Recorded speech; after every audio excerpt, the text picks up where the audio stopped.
Prime, serving America's great sports networks.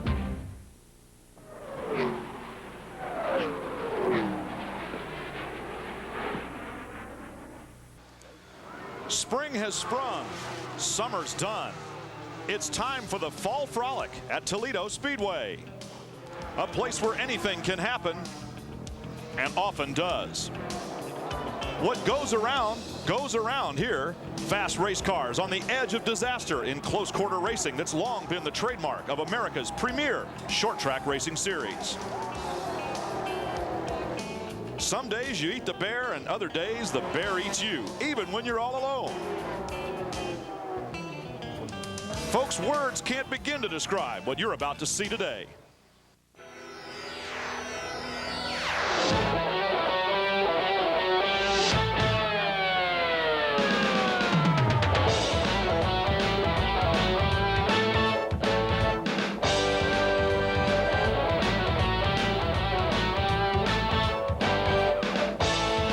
The AC-Delco Challenge Series visits Toledo Speedway for the second time this year. We're getting set for fun in the sun, the Fall Frolic, 400 laps of racing on this half-mile oval.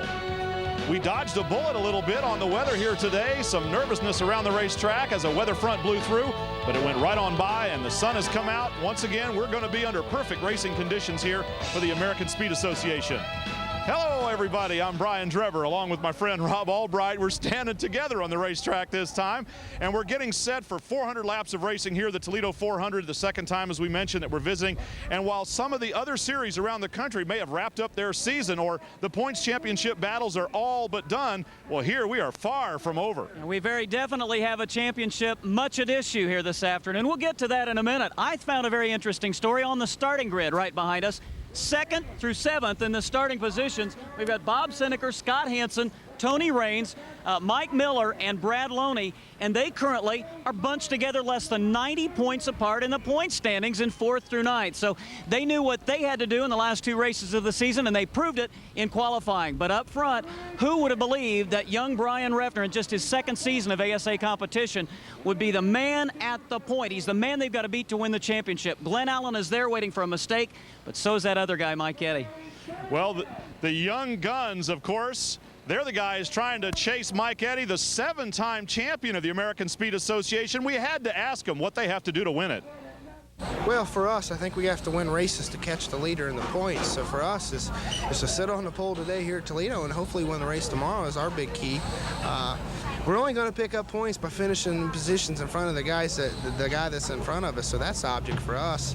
Mike behind me, I have to race hard all 400 laps to be able to gain points and to stay in 2nd where I'm at. So we're excited. It's a big weekend for us. We don't have that much of a points lead. We're just as much battle as them guys are. So, that's how we want to go out of this today with a, top 5 finish like we wanted every race. A couple of young drivers chasing virtually a living legend in Mike Eddy. They may be the young guns, but the man who is behind the wheel of the 88 car is the proverbial 800-pound gorilla.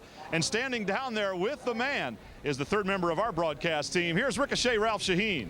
Brian, when we were here back in May, early this year, Mike Eddy won the race and he started deep in the field. Today, you will start 16th, Mike, and you're only 94 points away from claiming your 8th championship. What do you got to do to win this title? Well, first of all, we got to finish today and, see what happens. There's 2 races left, a lot of laps. Anything can happen.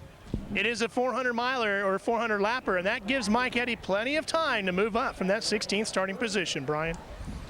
Thank you, Ralph. Taking a look at the track here, a half-mile oval and one that's very familiar to us. It is, and some things were done overnight. Apparently some sealer put on the racetrack. Who knows what's going to happen, but that 18-degree banking in the turns and 4-degree straightaways, it means that a car wants to run low through the corners, high on the straights, and there's a lot of racing action going to happen today. Well, the biggest difference between the spring visit is this is going to be 400 laps, 200 miles, 40 cars on the starting grid. There you can see the breakdown. And we set a new lap record here in qualifying. Glenn Allen Jr. on the pole at 110 miles an hour, just under 111. So that is the way the race looks as we get set to go here. And to do just exactly that, we're going to go once again back down to the starting grid. He'll be in the center of action all afternoon. Here's Ralph Shaheen once more. Thanks, Brian. This is Doug Baylock. Now, Doug is the corporate buyer for Murray's Discount Autos. How about if you get us underway today? Drivers, start your engines. We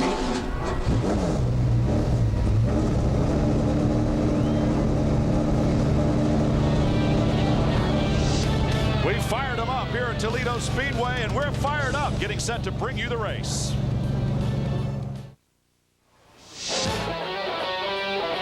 The AC-Delco Challenge Series presents the Toledo 400 on Prime. Brought to you in part by Win Oil Company, makers of quality automotive car care products. Remember, when it's wins, it works. By Goodyear, #1 in racing, #1 in tires. And by your GM Goodwrench service dealer. We want your business.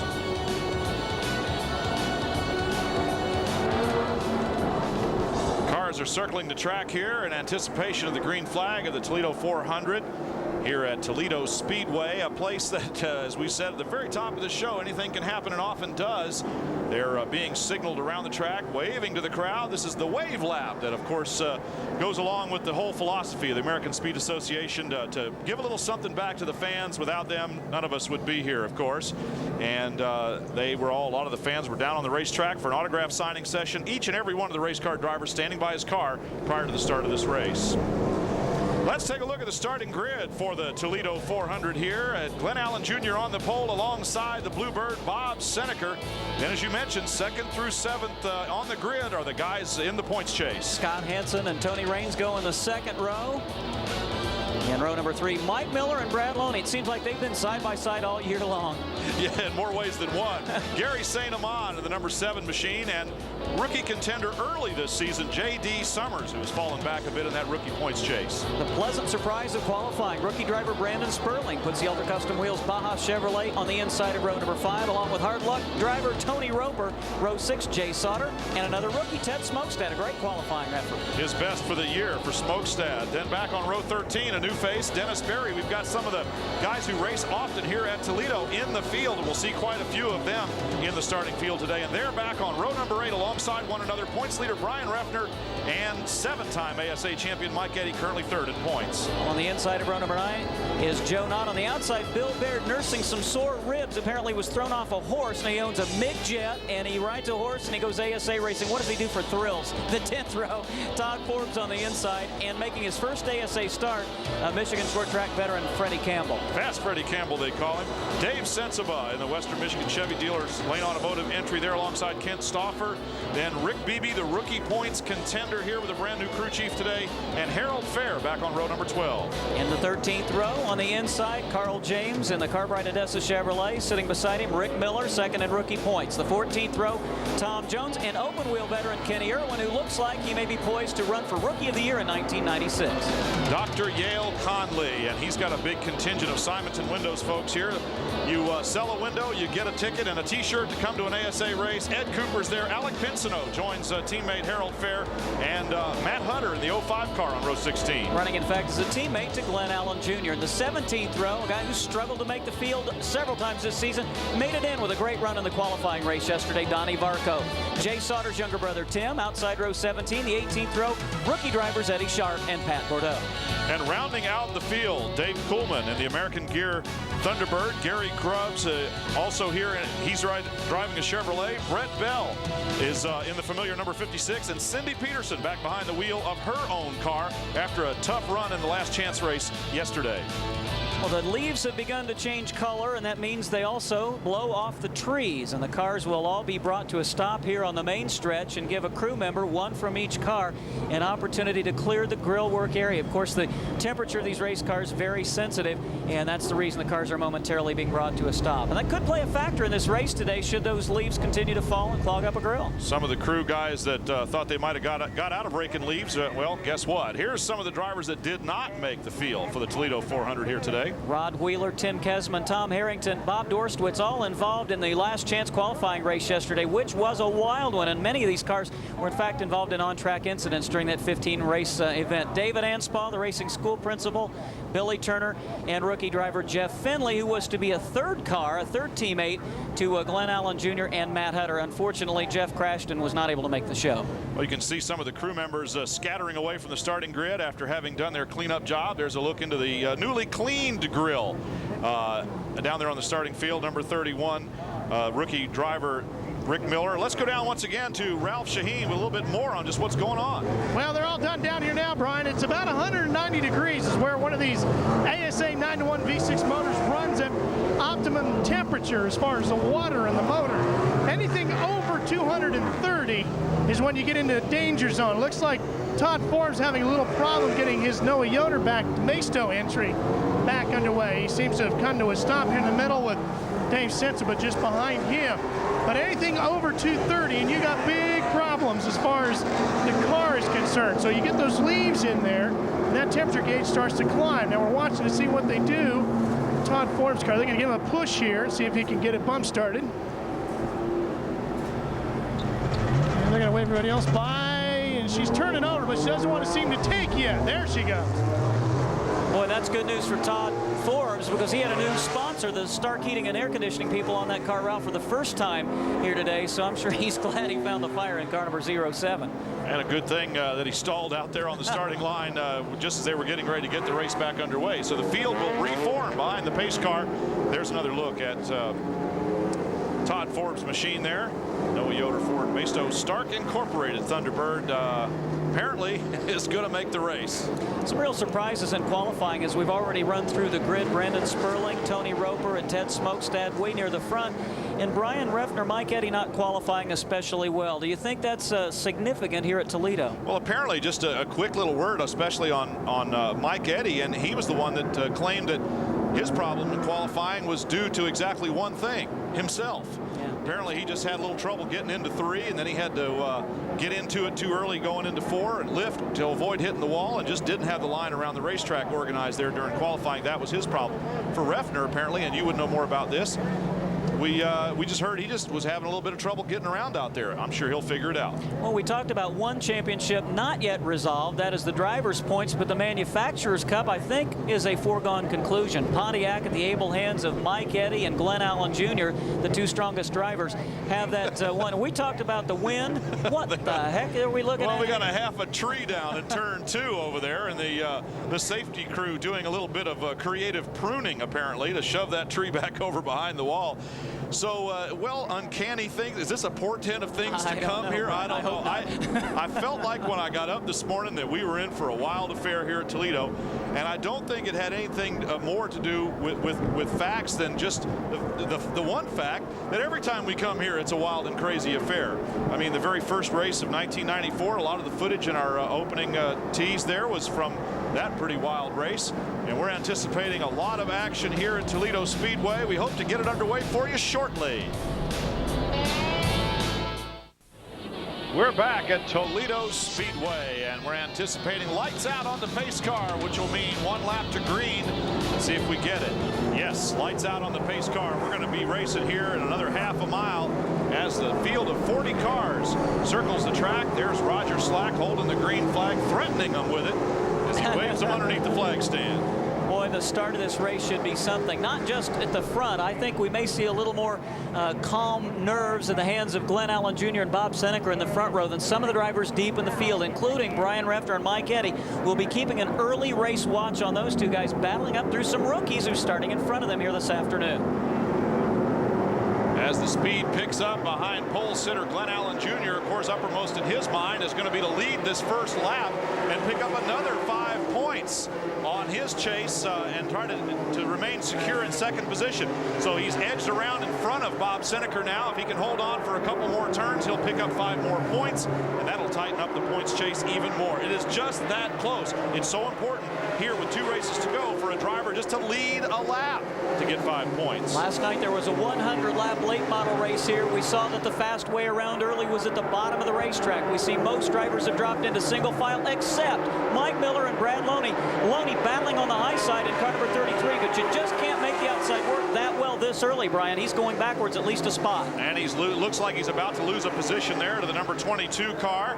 And J.D. Summers, a very fast rookie driver, trying to edge Brad Loney out of that position behind Mike Miller's 18 car. And I think Brad now, yes, Yes, he does. Maybe. I was going to say he's going to settle in behind J.D. Summers, but he still runs that high groove in car number 33. So Brad Loney battling to try to get to the front. Now he settles in, and everybody is pretty much single file as we've completed 3 laps. Up front, it's still Glenn Allen Jr., and he's actually opened up some real estate between himself, Bob Seneker, and Scott Hansen, the second and third place running cars right now. Talking about that sealer that they put up on the racetrack, some of the drivers said the stuff is pretty sticky, but then they noticed that once they did get up under there, up in that high part of the racetrack where they sprayed that treatment on, that the tail end of the car would try to go away. So I think people are tiptoeing around a little bit up there. We're looking at the 05 car going down into the pit, onto pit road. It's Matt Hutter running today as a teammate to Glenn Allen Jr. So there it is, a car painted identically, the Eaglewood Construction CarQuest machine. And it looks like we've got all kinds of action through turns 3 and 4. And Glenn Allen is off the pace in car number 15. Well, could it be contagious? Eaglewood Construction cars both, one in the pits, the other one dropping back like wildfire there. Bob Seneker has taken over the lead. There is Glenn Allen caught in a revolving door. Something very obviously wrong with that race car. And the yellow is out. This is exactly what Glenn needs. The way he's driving around, and it looks like one of the machines has come to a stop down in turn number 4. Ed Cooper. Let's go quickly down to Ralph Shaheen. Let's see if we get a word here with Glenn Allen Sr. Glenn, what's the matter with the car? Something distributor. He's talking to him right now. Distributor. He's saying a distributor or something. He thinks broke a rotor button or something. All right, so they're going to bring him in right now and see if they can't get a look at it. Maybe they can get something fixed. It looked like the team car of Matt Hutter was having a problem with tires, like maybe he just had a bad set of tires. They had changed right side tires, and you know as well as I do, Rob, at a place like this, boy, you got to have your handling right. So if one side of the tires is off, that can really upset the balance of the car. So he might be all right. Now the big concern is with Glenn Allen Jr., and I'm kind of surprised that he hasn't come in yet. I guess they're just waiting for the pit road to open up. Now he is now, Ralph, he's made his way alongside Bob Seneker. After dropping back, he has to get right up even with the pace car to give them the maximum amount of time that they can have. It just doesn't take very long to get around a half-mile racetrack under the caution. What he does not want to do is go down a lap this early. They'll check. I thought maybe the way he was slowing down, it might have been something as simple as a plug wire, but obviously if he's telling his dad that it may be a rotor button, that means that the power is on and then off. It isn't like he's just down a cylinder. He's got something maybe more significantly wrong. Could have been in an ignition box. They're going to take a look and see if they can't figure it out.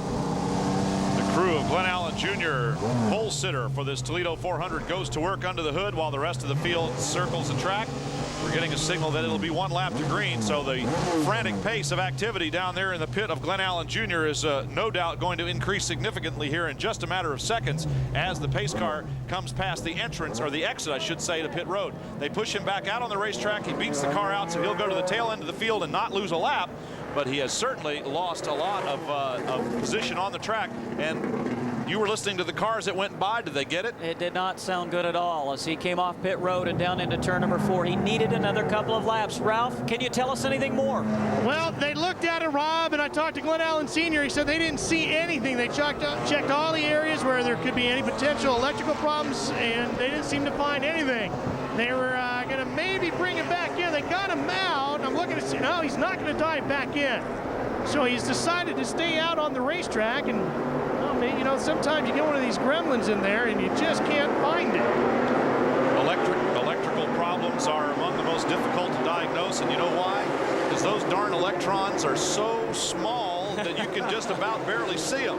And I mean, you got trouble trying to track those critters down. Never made the connection. Bob Seneker has inherited the lead in car number 84, but he's getting some pressure from Scott Hansen.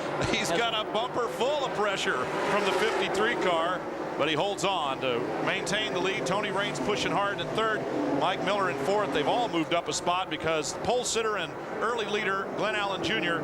is at the tail end of the field. You know, we were talking about the manufacturers. Scott Hansen has spent most of this season driving a Ford, but he's the only driver that's in the ASA Racing Series that picks his brand of race car depending upon the racetrack configuration. I think it's more a matter of the engine response of a Ford versus a Chevrolet. On a track like Toledo, he thinks the Chevy has just a little bit more for him, so he's behind the wheel of a Monte Carlo, and obviously he's made the right decision today. Bob Seneker holding on to the lead in spite of the best efforts of Scott Hansen in his Ford Thunderbird to take it away.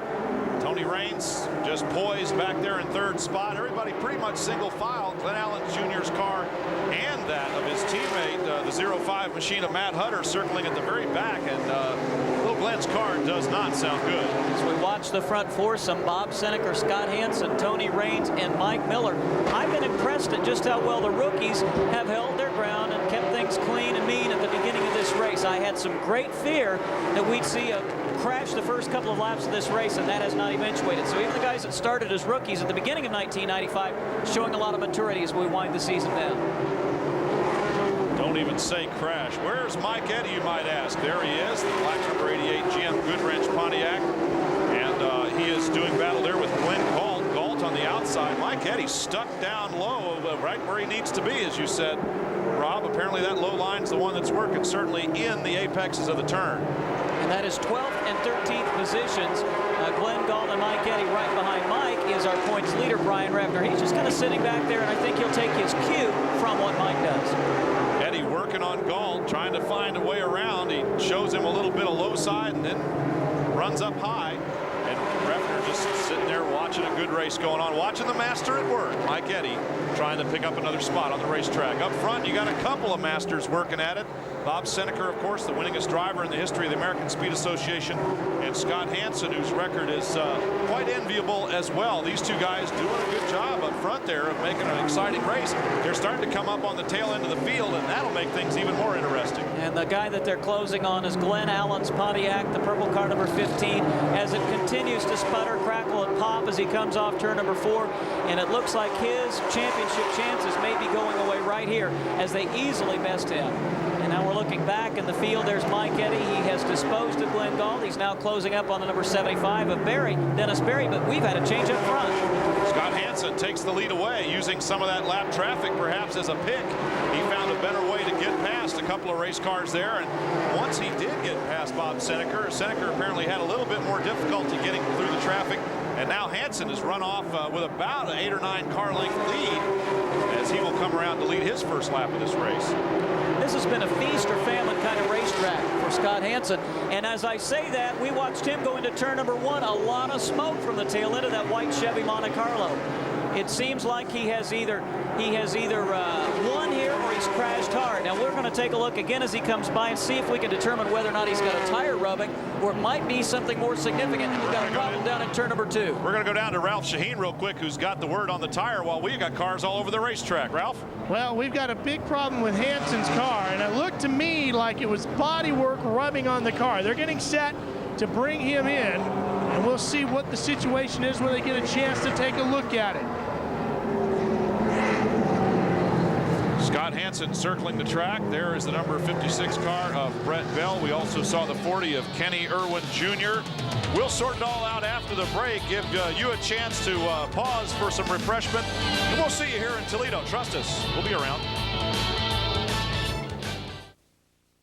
Under caution here at Toledo Speedway, Bob Seneker has resumed the lead because Scott Hansen is down in the pits, and so is Ralph Shaheen. Well, Hansen has just left the pits, and he's going to come back. You can see the oil on the ground right here in front of us. That's the problem for Scott Hansen. Lots of oil. It was all over the inside of the hood, and it was smoking and billowing up all over. The crew took a quick look. They weren't able to fix anything, but he's going to be diving back into the pits. Well, actually, he decided to stay back out. So a unique development there. It didn't look like they really got anything fixed, but that is the problem. It was an oil leak inside the engine bay. Well, again, doesn't sound like they've determined that it was, in fact, just a valve cover gasket. I think that might have been wishful thinking as Scott comes back on pit road, as does Glenn Allen Jr. Now, Scott is going behind the wall, and that means that he's planning on being in for some time as they'll try to make repairs on that car number 53. Well, and also, if he's leaking oil out to the extent that we saw there with that shot from Ralph, he doesn't want to be out there on the racetrack laying it down for everybody else to run in. So, well, he found a nice spot to park there alongside the pickup truck. Good job. That looks pretty final, doesn't it, for Scott Hansen? He's parking in the grass there. Interesting thing up front now with Mike Miller inheriting second position. You made a point during the break, and I think you're exactly right. Guys that build their own cars from the ground up. Well, Ralph has got something further on Scott Hansen, and he's trudging across the infield to Tony Raines' machine. He's got trouble as well, Ralph. Well, apparently for Hansen, it was the fitting of the intake. There was a gasket in there that was a problem with that, and that's where all the oil was coming from. For Raines, it looks like a much bigger problem in the rear end section. We'll have an update for you on that in just a second. We have guys up very high in the point standings, and you know they've checked every nut, every bolt, every conceivable possible problem that they could think of again and again and again. And here just 28 laps into a 400-lap race, 3 of the top 10 drivers in points already with major problems. Glenn Allen Jr. just caught a quick glimpse of him diving out in front of the pace car. He's gone down at least 1 lap. Hopefully they have found the problem under the hood of the 15 car, the Eaglewood Construction Pontiac of pole sitter Glenn Allen. We're getting ready to go back to green. And yes, we did talk just briefly about it during the break, that Bob Seneker and Mike Miller both build their cars from the ground up. You talk about guys that know every nut and bolt. They design them, they build them. They do not take pre-built chassis and add clips to the front and back and all that. They actually have constructed, fabricated their cars from scratch, from tubing. And they are the 2 guys running up front right now, 31 laps into this 400-lap race. I said we were in for a wild affair, maybe even a little bit weird. And you got to remember Halloween's not too far off. Maybe that's why. Well, one of the big Halloween surprises, perhaps, is the car in 3rd position. You can see him right there, the red and yellow machine right behind Mike Miller. That's J.D. Summers in the JS Racing Summers Marine Ford Thunderbird. Ralph, what is the problem for Raines? Well, they're working on the rear end of the car. Tony, what happened to your entry? We got a rear end scripter busted or something. We're trying to fix it. Good. Howie Leddow and the boys working on the back side of the car. They're changing everything back there. As soon as they get it all fixed up, they get the 87 back out. Well, Tony hoping to run well today. The Mex America folks and their chip people were on hand here this afternoon, the new sponsorship deal there, and he wanted a good performance. Obviously, you could hear the disappointment in his voice, and I'm sure a lot of it is the fact that he wanted to have a better showing for his new sponsor. The Mex America Clean Burn Pontiac up on the jacks down on pit road, and there you see the top 3 running cars, actually the front 4 running cars on your screen as we ran them down for you. Bob Seneker in the blue number 84. The Johnsonville Sausage entry there that sat outside of front row. Johnsonville Foods Lane Automotive Ford Thunderbird. Mike Eddy on the move up through the field. What else would you expect? And until somebody waves the checkered flag at Jennerstown, this guy's not going to give up the chance of an 8th championship. Well, if you remember the last time we watched Mike Eddy, he was directly in front of points leader Brian Revner. Under the most recent caution, Revner, with no apparent problem, came on pit road. So he's back near the tail of the field. Mike, meanwhile, has just sat out there past a few cars and inherited other positions. He's now moving into 7th position around the number 51 machine of rookie Brandon Sperling. Now he'll set sail for another black car. That's the number 1 of Jay Sauter. Mike Eddy, Brandon Sperling. Brandon Sperling, of course, way up in qualifying. They're qualified 9th, while Mike Eddy was 16th on the starting grid. So now you can see how many positions Mike Eddy has moved up. He's going after Jay Sauter in the Phillips 66 Trop Arctic Oil Pontiac just ahead of him. There he is. And back up front, good close racing by Bob Seneker, Mike Miller, 2 great veteran drivers. Miller qualified on the pole here at Toledo in the spring, went on to finish 2nd in that race. Bob Seneker, the winningest driver, and has earned a lot of pole positions, of course, this year, sat outside the front row for this one. Running in 4th position is Brad Loney's car number 33 right behind this threesome. There you can see him just coming into frame. And Gary St. Amant back there in the Wins Ford in 5th spot. But the great battle is the top 3 between Bob Seneker, Mike Miller, who's challenging, and rookie J.D. Summers. Mike Eddy just went past Jay Sauter, no problem. And he has gained yet another position now, so he's up to 7th on the racetrack, I do believe. And it won't be long before he'll be in the picture among the leaders in just a moment. We kind of wondered about his qualifying effort yesterday. It often seems that the worse he qualifies, the better he races. But Toledo is not a place that you want to have a particularly bad qualifying run. It has not negatively affected him thus far. Let's go down to Ralph Shaheen once more. Tony Roper's taking the steering wheel off. Tony, what happened to your car? We blew a motor and got a lot of leaves on the front and got hot. Instead of running, we come in and took them out and took back off and it started seizing up. You know, it's a real shame. We had a good race car today. We were just riding around there like they always say, you know. But you know, we'll get them again next time. This is a down, but a lot of good ups coming. Boy, it doesn't take a lot of leaves to cause you a problem either, does it? No, it sure doesn't. You know, we were running about 210 racing. We come in there and it got to 240. You pegged the gauge and started spitting water, and you know, we went back out. It got better, and then it got worse. We had to pull it in. Tony Roper, done for the day. Bob Seneker still leads, but J.D. Summers has taken over the 2nd spot ahead of Mike Miller. Summers working on the back of the 18 car. Mike Miller's entry here. The Funcoland Kings control Pontiac slipped back to third, and they're working around traffic.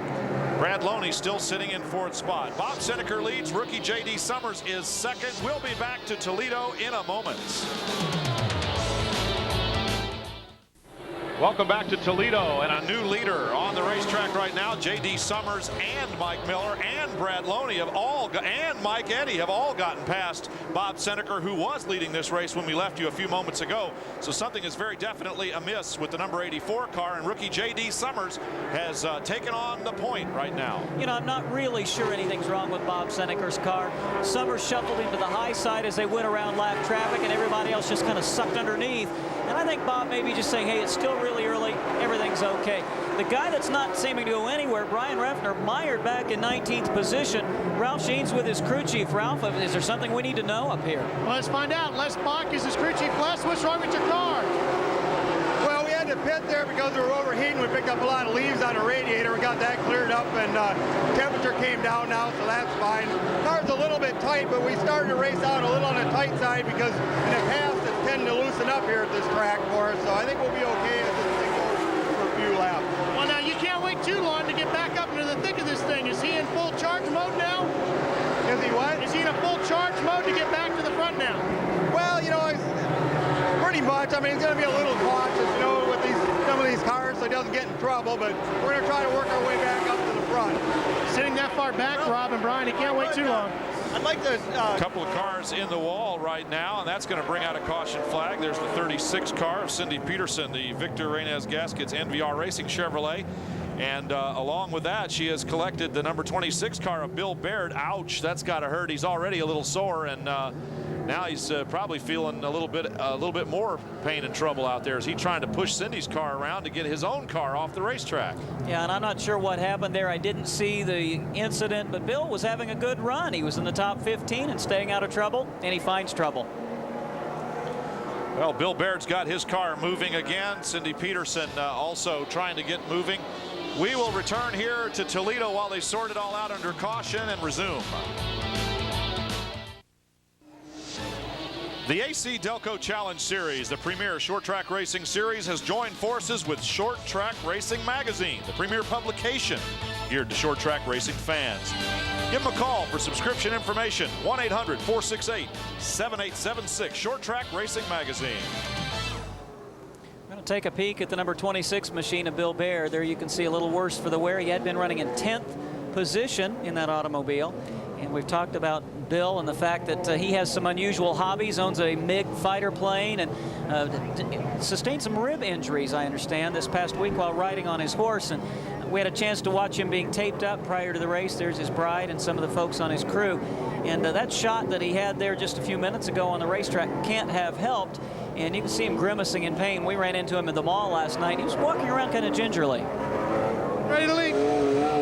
Hey, you can see Bill Baird's car is just leaving the pit area, Brian, and it looks like it's mostly just cosmetic damage to the car, but they're going to probably have to bring him back in again to fix it up because the front nose on the left side, just in front of the left wheel, is really dragging on the ground and it's rubbing up against the tire.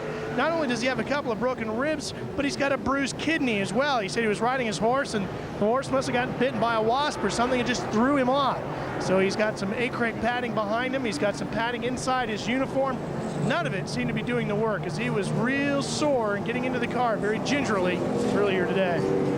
As we continue under caution, did you know we have a brand new race fan, and he is the main reason that our producer, who has never missed an ASA televised race, is not with us today. We'd like to say hi to Joel McKee and his bride Kathy, and the newest ASA race fan, their new little one, Skylar. Hope you guys are having a great day. And the crowd says hi to Joel, Kathy, and Skylar.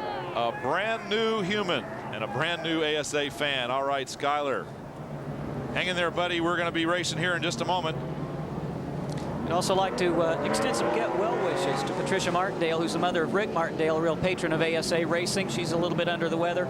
And we also would like to extend some condolences and prayers to the family of Dick Collier, who for years has been a fixture on the Bob Seneker crew.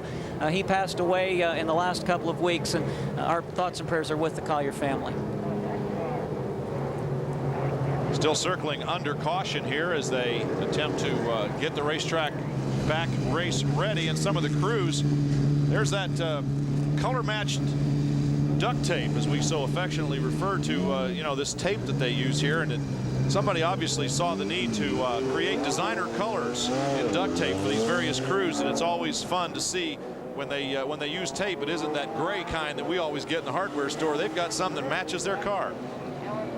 Let's go down to Ralph Shaheen once again. Well, the number 34 car of Ed Cooper's been in the pits as well. Ed, what's wrong with your car? You've been sitting here a long time. Our painted rod moved on us and it changed the roll set in the rear of the car, and she's rubbing her rear shock and smoking real bad. We had to get it fixed. We won't be able to compete. Tough day for Ed Cooper in a brand new car. Also, Dave Sensiba has been in and out getting body work done on his car, as well as Todd Forbes. Yeah, we noticed both of them came off the track after the incident involving Bill Baird and Cindy Peterson with some body damage. I don't know whether they were involved in that or not. Unfortunately, we all missed it, I guess. And there's Dave Sensiba's car number 4. And again, less what they refer to as the doghouse. That's the entire front body work on that Lane Automotive Western Michigan Chevy dealer Chevrolet. Cosmetically disadvantaged? Well, that's new. I'm waiting for you to, I mean, you started all these new terms at the beginning of the year. That's a new one. No, I gave up on them. Everybody was telling me, you know, a joke works once. Aerodynamically challenged, but this is cosmetically disadvantaged, Dave Sensiba's car. There's been some speculation about whether or not Dave might have a teammate in 1996.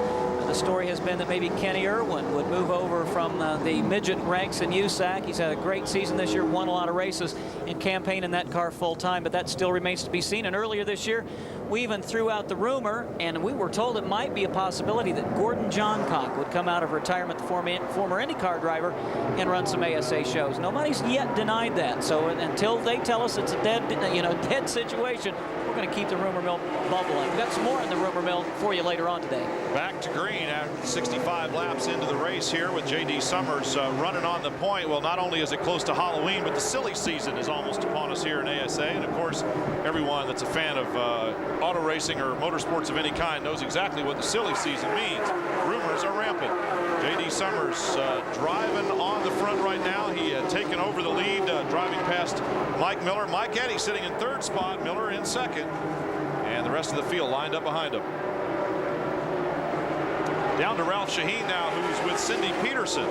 Cindy, what's the problem with your car? Well, I was pulling out to get around the 34 car, and I looked up in the mirror and thought I had it approved, and I guess I pulled up right in front of Bill and took us both out. Tough afternoon for Cindy Peterson. This is the car, by the way, that did catch fire at Kaukauna, and they burned out pretty much most of the rear section of the car, rebuilt it, and she's back here at Toledo. I always find honesty refreshing, and there she took the responsibility for it. Obviously, we all make mistakes. She made one today, and that's one thing we will have to say about Cindy Peterson. We've not seen her make a lot of mistakes when she's been in an ASA event. We're going to go through there was the top 3, as it continues to be J.D. Summers. We used to call him Jay Summers, but he said people would confuse him with Jay Sauter, so he prefers J.D. It sounds more formal.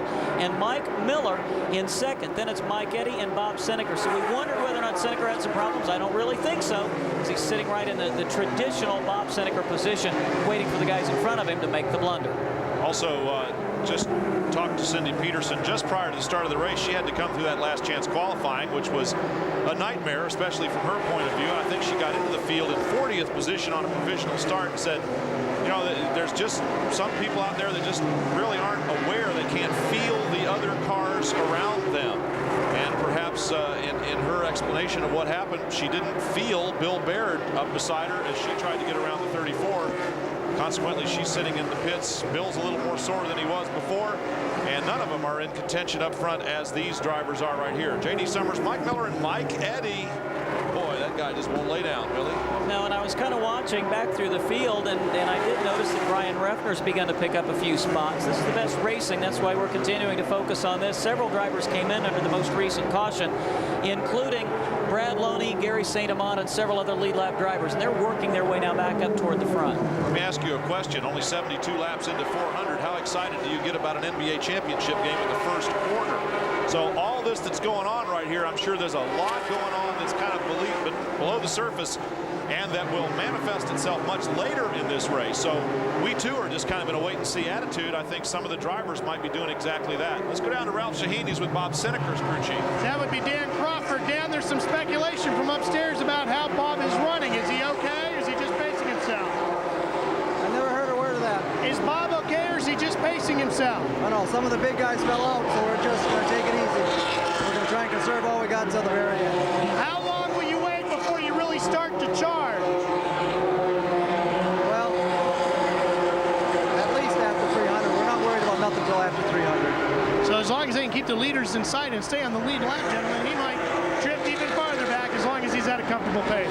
You know, you look back through the records and you realize that Bob Seneker, though he's won more races than any driver in ASA history by a long shot, almost double his nearest rival, Mike Eddy, and then Butch Miller. Yet you look at the laps led, and he's not in the top 3 or 4 in that category, especially if you look at the last decade. He's kind of changed his strategy there. You can see him still in 4th position in this race. That's just not his way to go about running. You know, Mike Eddy's a charge to the front, set it up, go as hard as you can, as long as you can, as he's now working on Mike Miller for 2nd position. But Seneker's always been the guy to sit back and let a race come to him. The longer the race is, the more it plays into the strategy and style of a driver like a Seneker. The sneaker, that's why he got that nickname, I guess. He's just going to lay back there and see what happens. And again, using a professional sport analogy, you always hear about the 4th quarter, championship teams that are able to prevail in the 4th quarter. That's exactly what Bob Seneker's crew chief said. He's going to wait till after 300. That would be the 4th quarter. Here's the 4th place car, the Johnsonville Foods Lane-Up Automotive Ford at Bob Seneker. Now I'll try to tell you who's behind them, but a good straightaway back. And 5th is Jay Sauter. Then it's Joe Knott 6th. 7th is Dennis Berry making his first ASA start. Tom Jones runs 8th. Rookie Rick Miller is 9th. Brian Refner is 10th. And Brad Loney has come back from 24th after the pit stops to run in 11th position. The 4 leaders running pretty much alone on the racetrack. But that won't last for long. They're about to get into traffic again. And of course, things will get interesting. Welcome back to Toledo Speedway and live coverage here on Prime. Race leader J.D. Summers working his way into traffic. Right on his tail, the number 88 Goodwrench Pontiac of Mike Eddy. Then in 3rd spot, it's Mike Miller, and you can see that they're working through lap traffic once again here. Kent Stauffer going another lap down on the leaders there. They'd already sailed through much of the field earlier.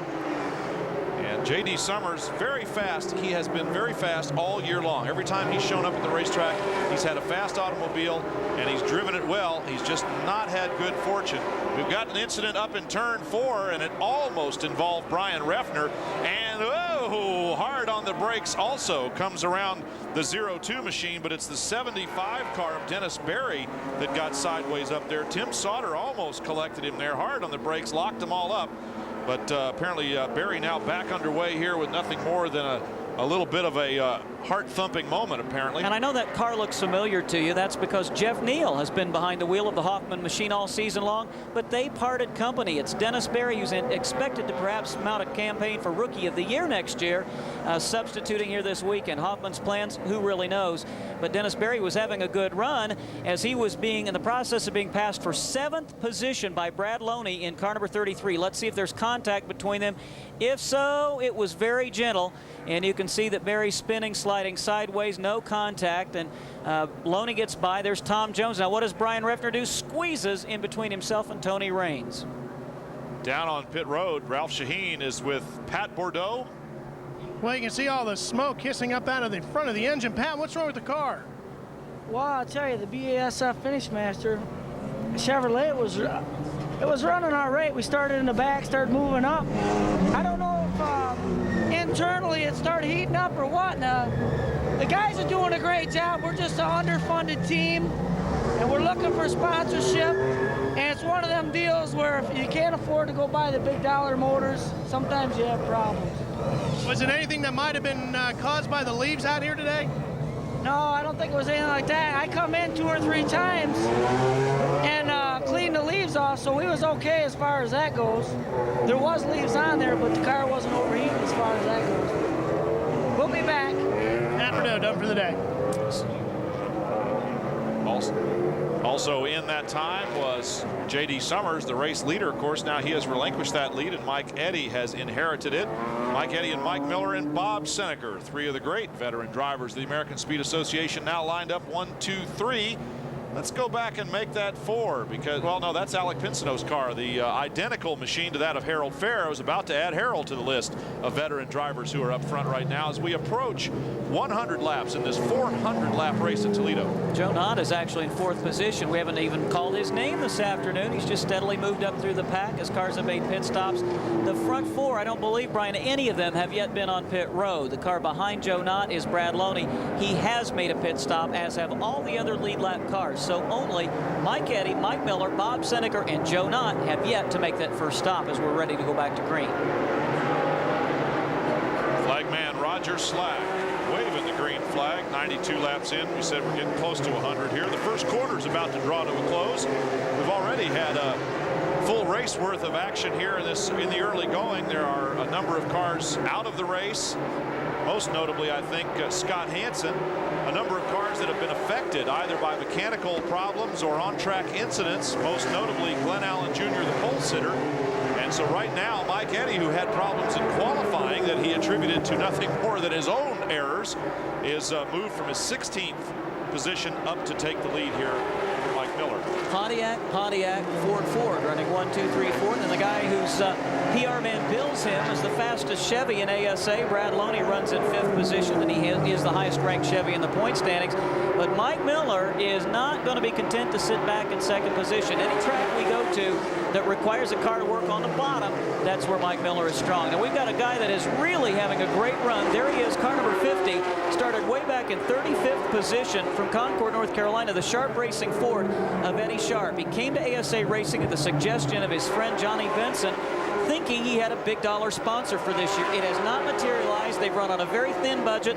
He's had a lot of trouble this year mechanically. Started 35th, and Brian, he is up to 8th position in car number 50. By far his best run. And right in front of him, you can see the number 32, and that is Ted Smokestad, another rookie, also having a great run in his Super America Johnsonville Chevrolet. So these rookies doing quite well at Toledo today. All right, you brought up Johnny Benson real quick. I came here expecting to see Johnny driving, and of course all the releases that we got said he would be among the starters here at Toledo. What's up? Well, he did expect to be here. He wanted to be here, but was called on to run a super truck at North Wilkesboro because he's going to run Winston Cup next year. And his new car owner, who has yet not formally been announced, so just about everybody knows, said he really wanted him to be at North Wilkesboro to get some experience before going Winston Cup racing next year. Now you also mentioned Joe Knott, so just like that, Ralph Shaheen is down there with Chris Bradley, the crew chief. Well, Chris even used to be the crew chief for Johnny Benson. Hey, you got this kid running pretty good out here today. What's going on with the car? The car's pretty good. We'll probably make a little bit of an adjustment on our first pit, but the Valvoline Ford's running real well. Gentlemen, I think what we're really seeing here, not to take anything away from Chris Bradley, but I think we're also seeing a lot of the maturity of Joey Knott that has taken place for the last couple of years. 3 years in a row, I believe it is, Robbie has been voted most improved driver in ASA, which is hard to imagine, but that's just how much he has improved each year, and I think he's on the verge, and maybe he could be here today. His first ever AC-Delco Challenge Series win. When you wonder how a guy can be, most improved several seasons in succession, it's really easy. When young Joe Knott came to ASA 4 seasons ago as a teenager, he was absolutely as green as grass. He had no late model experience, never run at anything close to this level. He just kind of run the entry-level type race cars. A lot of folks said maybe that he came too quickly to ASA, but we have just seen marked improvement in him. And I think what the quantum leap this year is Chris Bradley. And not even so much Chris's knowledge, but I think a big thing has been Chris has been a very settling influence for Joe. Among the leaders right now, Mike Eddy has outdistanced Mike Miller in 2nd spot. There you see him, and you'll see him when we come back. In the wall just moments ago, the number 8 machine, the ASA Chevrolet entry, going up into the wall there in turn number 1, as we were about to very comfortably tell you that Mike Eddy was still leading and nothing had happened. Carl James brings out a caution here. 109 laps to go. He's climbing out of the car and is obviously okay. Now a caution flag here just as we enter the 2nd quarter, you might say, of this 400-lap race. Here is what happened. See if we can take a peek. It might have been some contact with Rick Beebe. That's just conjecture. You can see he's banged the wall. I think maybe swapped ends and hit it with both the front and the back of car number 8. And Carl obviously disenchanted, and he's one of the drivers. You can see the fluid pouring from out of the rear end of that race car, and from our vantage point, and we're looking at the monitor just as you're looking at your screen, it looks like fuel coming out of the rear end. So he might have broken a fitting to the fuel cell of that race car. Well, that'll probably result in a fairly extended caution. Well, not extended, but the fact that that fuel is so volatile, it'll dry very quickly. And of course, the track crew, the safety crew will go out there. That's another look at the front end of Dave Sensiba's car. And he's got all the aero, the ductwork leading to the radiator dragging on the racetrack. I would bet his car is overheating pretty seriously. The leaders, especially Mike Eddy and Mike Miller, who we mentioned, and Bob Seneker, who had not yet pitted, appear as though they are coming in, and Ralph Shaheen is down in the pit of 88. Mike Eddy's coming in, Bob Seneker is in, Joey Knott's in, Mike Miller's in. Everybody taking the opportunity to pit here. Now Mike's car comes down off the jack. They get it started again. They will change right side tires. Remember, in ASA competition, you can only change 2 tires under yellow. They get the leads taken off. A beautiful pit stop for Mike Eddy. Mike Miller follows him back out, and they're all headed back out onto the racetrack. And it looks like they have beaten Bob Seneker out as well, so they will start just the way they came in. Also, Todd Forbes pitted once again. He broke the power steering belt, so the crew is working on the Maisto back entry now to get him back into competition.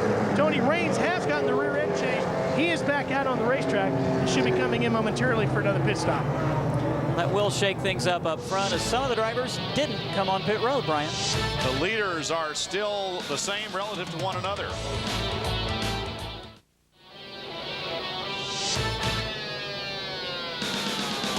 Welcome back, everybody, to the Toledo 400. Depend on Motorola Radius two-way radio systems and the best in technical support from Atlanta Communications. Call them toll-free at 1-800-876-3284. Atlanta Communications, of course, had been on the car of Mike Miller and still is one of his sponsors. Let's go down once again to Ralph Shaheen. He's with Eddie Sharp's crew chief. That's Doug Blevins. Doug, you got Eddie coming up through the field here this afternoon. Have you guys found a trick set up with the car? Is that making the difference? No, we're just trying to bide our time, be patient, just work our way to the front. How is the car out on the racetrack right now? We've seen a lot of one-groove racing out here last night. Does it seem to be the same way? Is that what Eddie is saying? We're following some of the good people out there and just trying to work our way to the front. So being patient, taking their time is the key to Eddie Sharp's strategy here today. Well, let me update you on a couple of things that are feeding the rumor mill these days. Showing up yesterday morning, but parting company and not here at all are Bobby Gill and Jim Daly. You weren't with us. It was a non-televised race, but Bobby Gill jumped behind the wheel of Daly's car and won at the Minnesota State Fairgrounds. Some speculation as to what the problem might have been. Some say it was over money, but everybody thought Gill might join that team full-time next year. I don't think it's going to happen. Glenn Allen Jr. has apparently signed a deal, or is very close to signing a deal, to run the Busch Grand National Series full-time next year, and will run 7 races in ASA, driving for his own dad, I've been told. And Randy Ellen and his wife, who own or are a part owner and a sponsor of Glenn Allen Jr.'s, I think it's just sponsorship, not an ownership deal at this point, they will own at least a couple of cars in 1996, and they've got a contract pending with Dennis Berry, who's having a good run today in his first ASA start, and Jeff Finley, who's going to run 7 shows in 1996 before running for Rookie of the Year. And then the one that I can't figure out, Rick Beebe, way ahead in the rookie points, and for some reason, he and crew chief Dennis Grossnickel have parted company. Any speculation on what might have been the problem there? Well, apparently it was a heated dispute or a difference of opinion about something between not Rick Beebe. Rick Beebe was pretty much out of that. It was owner John Freeman and Dennis Grossnickel, very talented crew chief, that has put Rick Beebe in position to win the Rookie of the Year battle here. So we'll try to get to the bottom of that. In any case, it's really a shame that here, when it's just getting fun, Dennis Grossnickel won't be around to enjoy the spoils of what appears to be a victory in the rookie chase by Rick Beebe. Let's go to Ralph Shaheen. You got some more on that, Ralph? Chuck Gerlach has left that crew as well, Brian, and it was a heated dispute between car owner and those two, and it had been building over the last few weeks, and Rick Beebe did everything he could to try to keep that thing from boiling over, and he's frustrated to the fact that it happened, especially because that leaves him without a couple of crew guys as far as changing tires, and pit stops can be a huge problem. So he was able to round up Jim Lampman, Dennis Lampman's brother, and one other person who just happened to be here this weekend to work as his crew chief or crew people. That all came down Saturday night. Wow. You're watching now cars moving up through the pack after pit stops, including Bob Seneker, Joe Knott, Mike Eddy. And the reason we're not looking at the leader, Brad Loney, is he's way out in front. He's half a straightaway ahead of, listen to this, Kenny Irwin, running as a teammate here this weekend to Dave Sensiva, hoping to go for Rookie of the Year next year, is now in second position. Timing of pit stops has really worked into his hands, played to his advantage. And Kenny Irwin, in just his second or third start in a stock car, doing very, very well. But here's the battle as we're watching Bob Seneker and Joe Knott, somewhere I would guess around 7th, 8th, 9th positions. Bob Seneker working on the low side there of the number 56 Wonderbar Redline Oil Thunderbird of Brett Bell. And Seneker, well, there he is, still working on the 56 car of Brett Bell. Right behind him is Joe Knott. Of course, these were the guys that were up front, including Mike Eddy and Mike Miller, and these two that were up front before the pit stops. They all came back out in the middle of the field. Now they're working their way back towards the front. There's the leader, Brad Loney. He'll pick up some points, and every point counts. And in fact, by simply leading a lap in this race, he has made up a position in the points. He had trailed Gary St. Amant by 1 point. Gets 5 points for leading a lap. He now moves up a spot in the points chase ahead of Gary St. Amant. Of course, Brad, one of the youngest teams in the racing series, if not the youngest. He's done well all season long. Had a great run, leading a lot of laps in Cedar Rapids before spinning late in the going tangling with Mike Eddy. He's 5th among drivers with laps completed, 98.3%, and 7th among lap leaders. Here's that battle now for 6th position between Gary St. Amant, the 88 machine, and Mike Eddy. Right closing behind them are Mike Miller in the 18 and Bob Seneker in car number 84. Now both Mike Eddy and Mike Miller have gotten past Bob Seneker.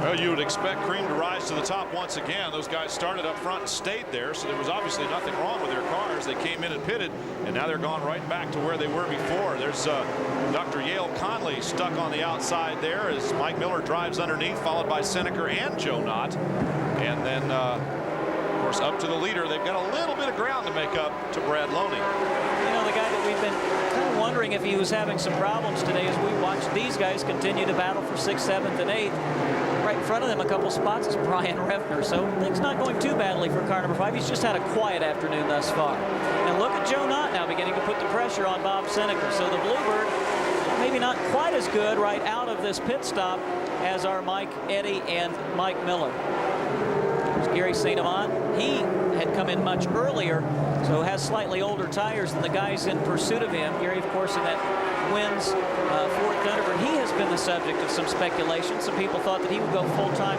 super truck racing. He said not so. He wants to win an ASA championship. It's the premier short track series, and he said that is what he has foremost in his mind. Ralph Shaheen is down now with the 02 car that's in the pits. Well, the Tony's Pizza's entry of Tim Sauter is in. They have a real problem with a miss in the car. They're not sure where it is, so they brought him in, took a look at it. Now they brought him in and put him behind the wall here to take a look at the car, see if they can diagnose the problem. Harold Fair on pit road in car number 81. Harold was having a great run here this afternoon. He's being shown in the top 5 in the running order. And he started back in 24th position in the Build-A-Mold Dana Pontiac, and the 2-time ASA championship runner-up not having a good day. Also showing some new sponsors on that car. He had worked his way up from 24th starting position to run among the leaders. So a turn of bad luck for veteran Harold Fair. Here is the leader, Brad Loney, the fastest Chevrolet in ASA, is also leading this race right now. Loney having moved up to 5th in points by virtue of leading a single lap. And there you can see his record, 4 top 5 finishes this year. And the leaves on the front there of the grill of the H&W Flex Steel Chevrolet. Those leaves, every square inch that they cover is a problem because that's that much less air getting to the engine. Apparently it's not a problem right now, but we will continue to track it. 133 laps gone. We're back here in Toledo at the Speedway. Leader Brad Loney in the Flex Steel Winnebago Econo-Food Chevrolet in traffic big time, right on the bumper now of both Dave Sensiva and rookie points leader Rick Beebe. There's Loney, while probably a quarter of the straightaway now. Not quite as much room between him and second place. And the second place car, as you mentioned before, a rookie first-time driver here in the ASA, Kenny Irwin Jr. Let's go down to Ralph once more. Well, Harold Fair, you had a really nice run going. What put you out? Well, I'll tell you, Ralph, This Dana Vildemole Pontiac was really running good today. We knew we had a fast car yesterday. We broke that oil line, and I'm afraid that it might have damaged a little something in the motor yesterday. And all we had to work with was a little push to get rid of today, and I really think we would have been up front. But something in the motor give up on us. Harold Fair's out of it. Well, the reason it's not easy for leader Brad Loney is because Dave Sensiba, whom he just passed, was on the lead lap. So is rookie driver Rick Beebe, and that's why he is not going to just lay over for Loney. He's hoping for a caution in an effort to stay on the lead lap. But I think it's only a matter of time that Brad is going to put that rookie points leader one lap down. Beebe just choosing to run side by side with Bill Baird. Now Baird squeezed up a little bit by both Beebe and Brad Loney. Meanwhile, Kenny Irwin in second position has used this to his advantage as he's closed in just a little bit. It's now down from about 2/3 of a straightaway advantage to about half a straightaway for Loney. Also part of the conversation this morning or earlier today with Rick Beebe regarding the situation on his team was the fact that he is still not willing to concede this rookie points battle, even though he has a 164-point lead. Now that's a basket full of points compared to what, I mean, we're talking, as we did at the beginning of the show, the difference between first and 10th place, or first and 9th place overall in this series is only a little bit more than that. So here's Rick Beebe saying it's not over, and he's 164 points ahead of his nearest competitor in the Pat Schauer Memorial Rookie of the Year, and he's still out there running hard, but he could probably afford to lay back a little bit. Well, pit strategy has been interesting in the first half of this race this afternoon. Now Mike Eddy, who was on old tires when other drivers came in, he's now got the fresher tires of the three drivers in front of him, and he's closing on Brian Refner. Here are the guys that are now 1-2 in the points battle with Glenn Allen Jr. some 35 laps down if you've just joined us with electrical problems. And right in front of Refner, Kenny Irwin Jr., a rookie, and Brad Loney. Both have been out there longer than has Mike Eddy in car number 88. That's why it appears that he may be, at the moment, the fastest guy out there. Well, he closed a lot of ground to move up to the rear bumper of Brian Refner and of Kenny Irwin Jr. Brad Loney is putting Gary Grubbs a lap down in car number 74, making his first ASA start. But it's interesting how easily he caught Rick Beebe, but has not been able to make the pass and get around that driver. So even though Rick Beebe is a rookie in ASA, he kind of cut his racing teeth on I-70 Speedway in the Kansas City, Missouri area, a track very similar to this one. So he now knows how to use a race car to keep the guy behind him. Well, we've seen the leaves, and we've talked about them a little bit. Ralph, what's the latest on the situation here with the falling leaves? Well, Brian, let's show you what happens. This is the radiator hidden back here behind this blue cover inside of Harold Fair's car. Now, there's 4 gaps here in the front end of the car. The 2 in the middle are the ones that lead to the radiator. It's only about a foot long and maybe 2.5 inches wide. You block that up, you know, the leaf might be 3 inches or so in size. You block that up, boy, you cut up a lot of air to that big radiator back there, and these cars will not run that good, cool, clean air going to the radiator. Did you see that move that Kenny Irwin made, outside then inside, racing like a veteran? Somebody needs to tell him who that is on his back bumper. You just don't do that. And Cindy Peterson is out of shape, and car number 36 gathers it in back up on the racing surface, and I don't think that will bring out a caution. Apparently not, although Roger Slack is holding the flag in his hand. Cindy Peterson, a little soil sampling there, but she managed to get back on the pavement and doing just fine. So we continue with green flag racing. Brad Loney now clear of traffic and able to perhaps stretch out a little bit more distance. But that was quite a move there between Kenny Irwin and, as you said, the man, Mike Eddy. Now Eddy has finally gotten around him. So has car number 5, Brian Refner, as Brad Loney pulls away in car number 33. We'll be right back to Toledo in a moment.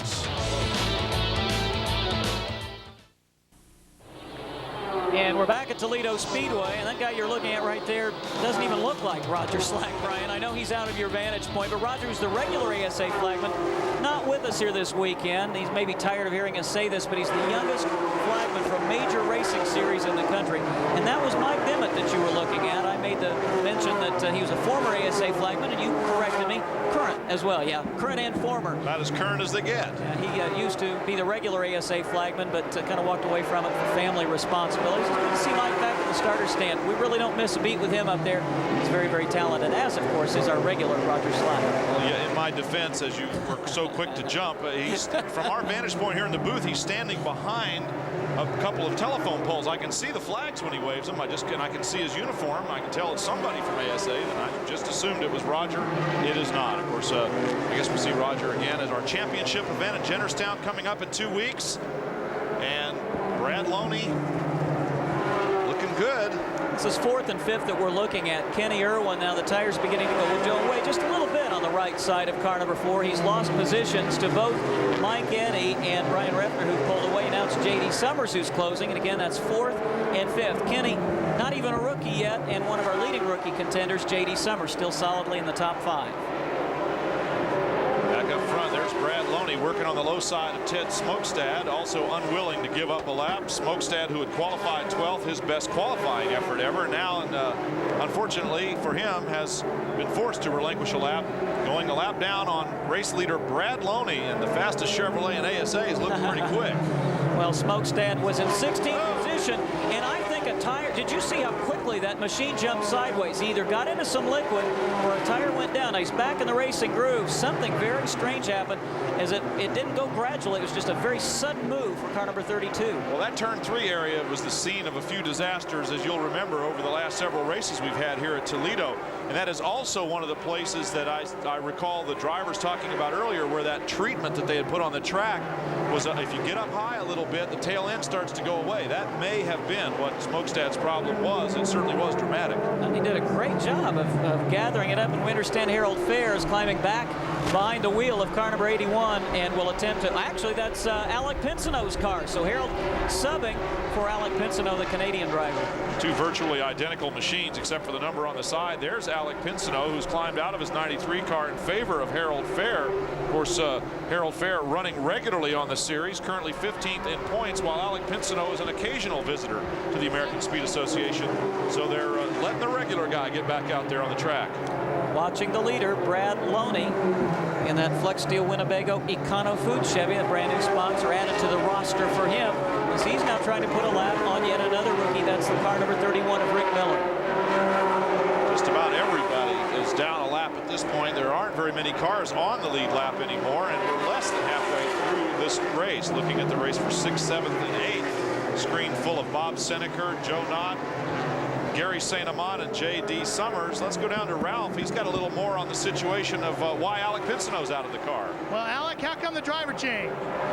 Because I had no power steering from the start, and my arms are really tired, and because it's close to the championship, I don't want to be messing nobody up out there. Smart move on Alec Pinsonneau's part. He is a part-time runner on the ASA Tour, whereas his teammate, Harold Fair, runs on a regular basis.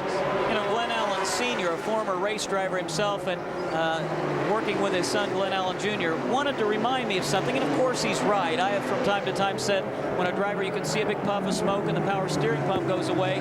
Gee, I don't know what these guys are complaining about, because Mike Eddy runs always with no power steering, and he rightly said, you know, when you do have power steering, your setup is completely different. You have a much slower steering ratio. You have more caster in the front wheels of the car. In other words, they sit at more of an angle. And when you lose the power steering, when your car is set up to run with power steering, it is a much more physical task than a car like Mike Eddy's that's set up to run with no power steering to begin with. So thanks, Glenn Allen Sr., for correcting me.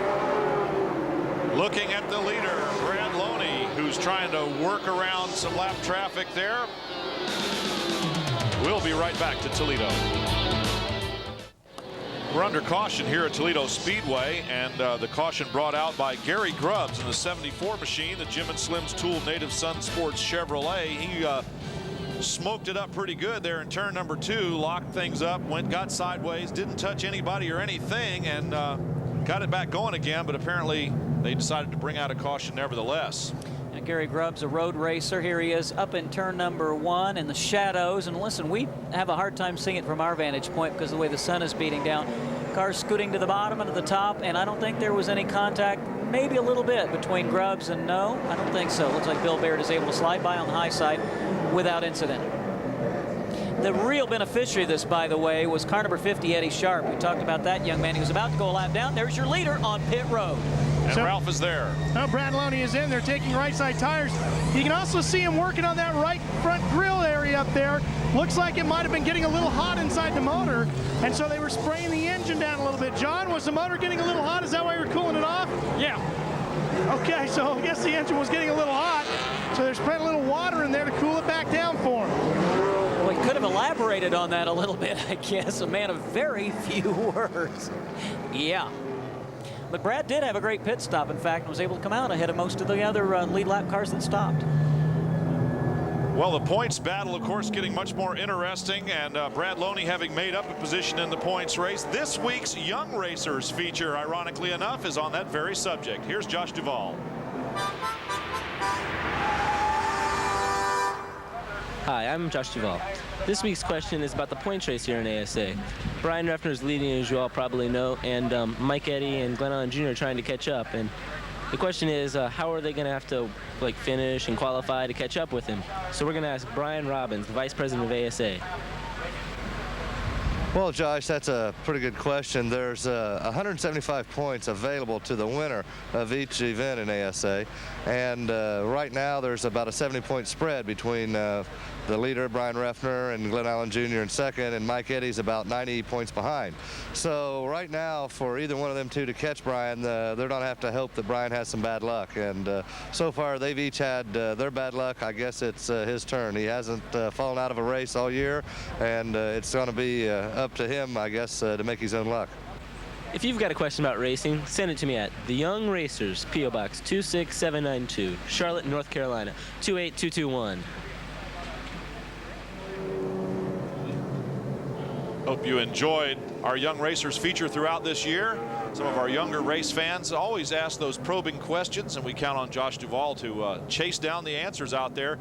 It's a math game right now, and as Brian Robbins very correctly pointed out, Brian Reffner has not had what you would call a bad race all year long. He has been very steady and has been very consistent throughout. Once again, let's go down to Ralph Shaheen with Brad Loney's crew chief. Kurt Beckler, how hot is your car running right now? Well, the Winnebago Chevy got hot on the first long green because there's a lot of leaves up there got in the grill. It was running about 230, 240, so that's why the major reason we come in early at about 50 laps, but now the leaves aren't a problem. We're running about 210. We've heard that about 230 is where you really got to watch for that engine to let go. Will it stay now about 210, or once it gets that hot, how much will it fluctuate? When they take the green, it usually comes down 5-10 degrees, so we're not concerned about it at all. Something to keep our eyes on, gentlemen. How things shuffle as we go back to green, how things shuffle. The new leader is Dennis Berry in car number 75, who did not come on pit road, and Eddie Sharp in car number 50, who was just about to lose a lap to number 33, Brad Loney, stayed out on the racetrack, and in fact, we're showing him unofficially in second position, though the scoreboard doesn't reflect that, but I did get confirmation from our scoring experts up here, the Know-It-All brothers, but second for him didn't last very long as Brad Loney goes blasting by on the low side. Well, he made a double pass there very quickly underneath the number 74 car of Gary Grubbs, and so Brad Loney wasting no time heading towards the front. There he comes up on the 75 car. And things should sort themselves out again here as we're approaching halftime, you might say. We continue to divide this 400 lap race up into quarters, and we're just under 200 right now. There's another look at Brad Loney as he goes by Glenn Allen Jr. and a weekend actually that started out with such high hopes of Glenn Allen Jr. being able to gain some ground on Brian Reffner in the points battle has certainly gone the other way. There is the number 75 car again, Dennis Berry, having a great run today, making his first ASA start. Now, he won last night in what they call an Iceman Series race here at Toledo, a 100-lap race. So we're now going into a distance that Dennis Berry is not really familiar with. So, whether or not that will affect him physically as the afternoon progresses, who knows, but he's having a great run. And Brad Loney is also having a great ride and a good stop for his crew. As look how quickly, after coming on pit road, Brian, he's made his way back to the lead. Didn't take long for Brad Loney, and of course it didn't take long for his crew to get him back out there. But things are settling down. There's a good look at Bob Seneker on the outside, and Brian Reffner just so steady, so consistent, and he is displaying the patience of a veteran. An update on Glenn Allen Jr. We go once again to Ralph. Well, they changed the battery, they changed the coil, and they changed the carburetor, and they still have no idea what's wrong with number 15 Eagle Look Construction back entry, Glenn Allen Jr. I'm guessing Rob put your thinking cap on there, your keen analytical mind. I'm guessing it's probably those kniffling pins that have come loose, and you know, the Framus wheel is loose, and maybe the muffler bearing's causing some problems. If they don't know, I'm sure we can't figure it out. I know, and I know the people at Pontiac have really been concerned about their kniffling pins, and it's something that I'm sure over the offseason they'll really take a look at. Okay, we know there's no such thing. In other words, what we're saying is nobody has the slightest idea what Glenn Allen's problem is, though he stayed out and in competition. Well, they thought initially it was electrical problems, and of course in changing the battery in the coil, that would have that's another clue that that's exactly what they thought. And those nasty electrons out there could be anything. I mean, we've seen some really peculiar stuff going on this season. What about the story, of course, for the Tony Raines guys? They went out and bought what they thought was a barrel of racing gasoline and ended up coming back with methanol instead, and that ended a day early for them. And Dennis Berry now sliding backwards through the field. Here comes Kenny Irwin, and this number 40 car is really doing a super job this afternoon. Kenny Irwin dueling for 4th position, and I believe this is only his 4th career ASA start, and I don't know that he's run all day long at any of the events. So he's like Dennis Berry at a distance that he's unfamiliar with, but Kenny Irwin definitely stamping himself as a guy that a lot of car owners should take a look at as a possible rookie candidate next year.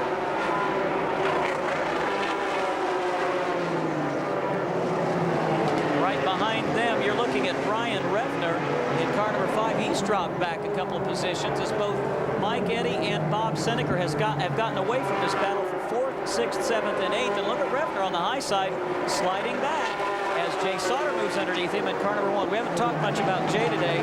That Phillips 66 Trop Arctic Oil Pontiac. He's expecting a full-on assault next year. Of course, he drove for KC Motorsports last year. Chris Weiss, a great bunch of guys. They just flat didn't want to continue to spend the money that they had been pumping into this sport. So Jay, not one to give up, has affiliated with a new car owner and expects to go the whole way to 1996.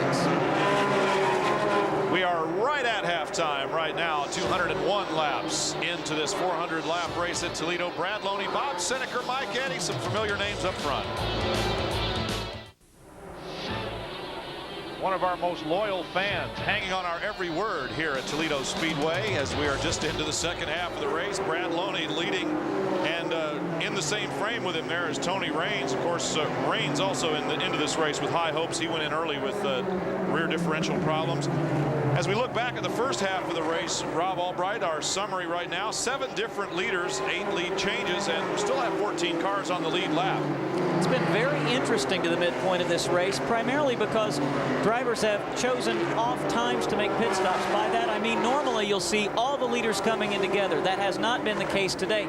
And I think more than anything, Brian, it's been a function of when the leaves gather on the front grill area of that race car and cause the engine temperature to go up. That's when they elect to come on pit road. Of the 14 cars that are still on the lead lap, a fellow that we haven't even mentioned is a guy that suffered through a horrible year this year. We've got to give him a call. Tom Jones, perennially one of the favorite of the ASA race fans. That's why they call him the Zero Hero. Way back in 23rd in the point standings. He and the Felpro people, the longest running team sponsorship in ASA. And we heard rumblings from Tom earlier this year that I can't continue to do this and not run well. He's a full-time automobile repair shop owner and a part-time racer, and that's awfully tough these days. But he's doing a great job today in the Felpro Pace Jacks Pontiac. Our hats off to Tom Jones, who's running in 13th. And a good run here today. Started 27th, and just to remain on the lead lap, he has done more than fully 2/3 of the field. 40 cars started, 14 remain on the lead lap. And as interesting as things were when they first started out, it really has kind of settled down right now. And as we are in this sort of middle part of the race, and everybody seems to have found where they want to be and where they want to hang out right now to get set up for that last 100 laps. So we're getting close to that.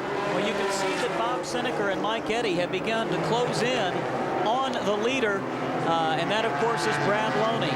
And they have made their way through traffic and now are about a half straightaway back of Loney, who's got his hands full with Tony Raines. Tony is about 18 laps down.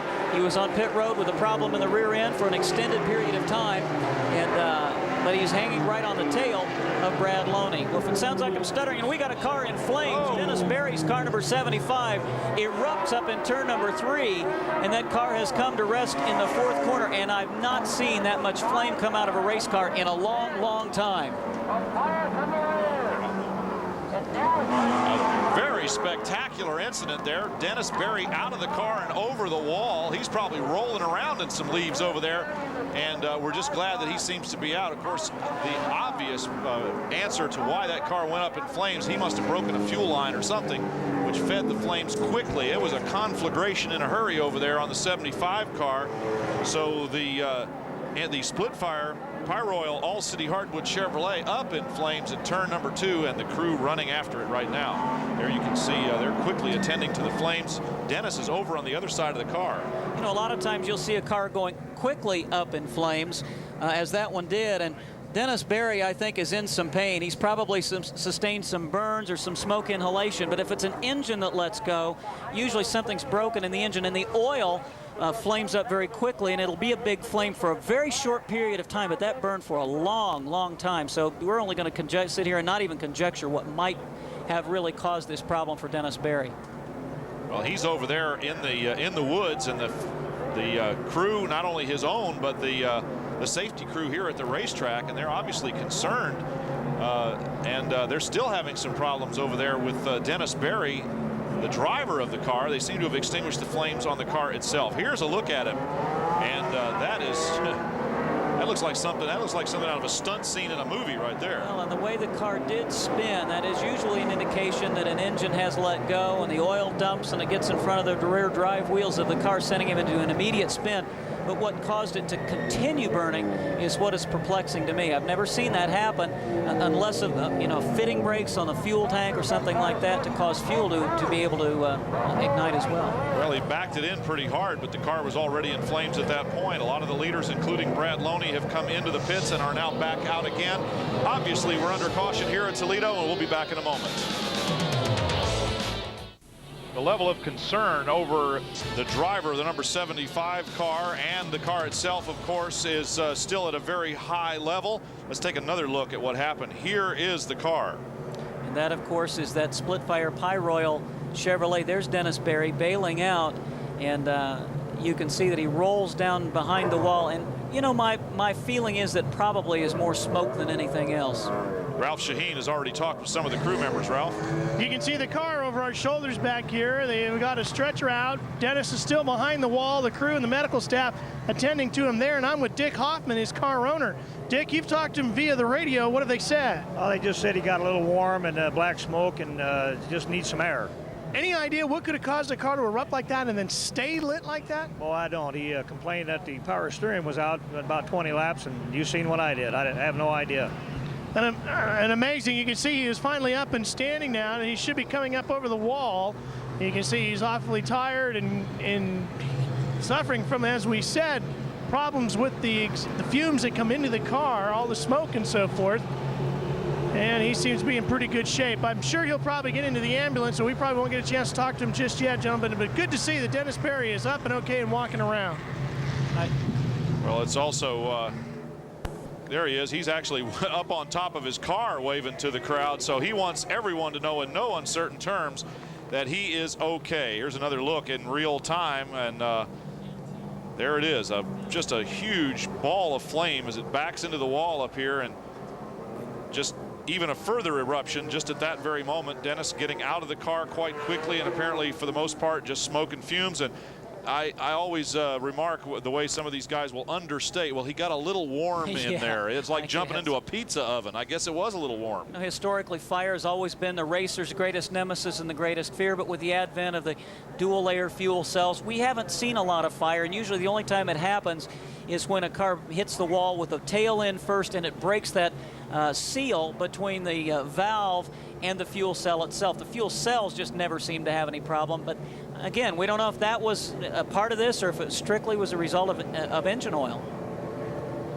The crew of the number 75 car, the split fire power oil entry, continues to work on it. The driver is okay. The crowd is on its feet. We still got a lot of racing. The AC-Delco Challenge Series Toledo 400 on Prime is brought to you in part by Win Oil Company, makers of quality automotive car care products. Remember, when it's wins, it works. And by your GM Goodwrench service dealer. We want your business.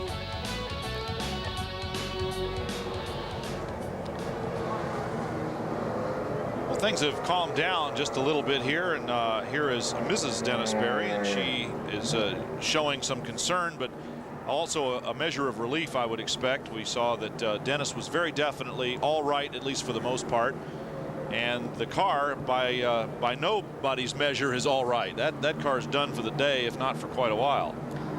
Yeah, that's just amazing. I've never seen anything like that, and I've been around this series a lot of years. We've been joined in the tower by Dave Argabright, who is one of the preeminent wordsmiths in all of motorsports, a regular columnist for the National Speed Sport News, and he gets more positive things written about him in the letters to the editor than anybody. Dave, glad to see you here. You didn't bring this bizarre incident with you, did you, today? No, I wouldn't bring that to anybody. That was a scary looking deal right there. You were right. Fire is just the big fear of anybody.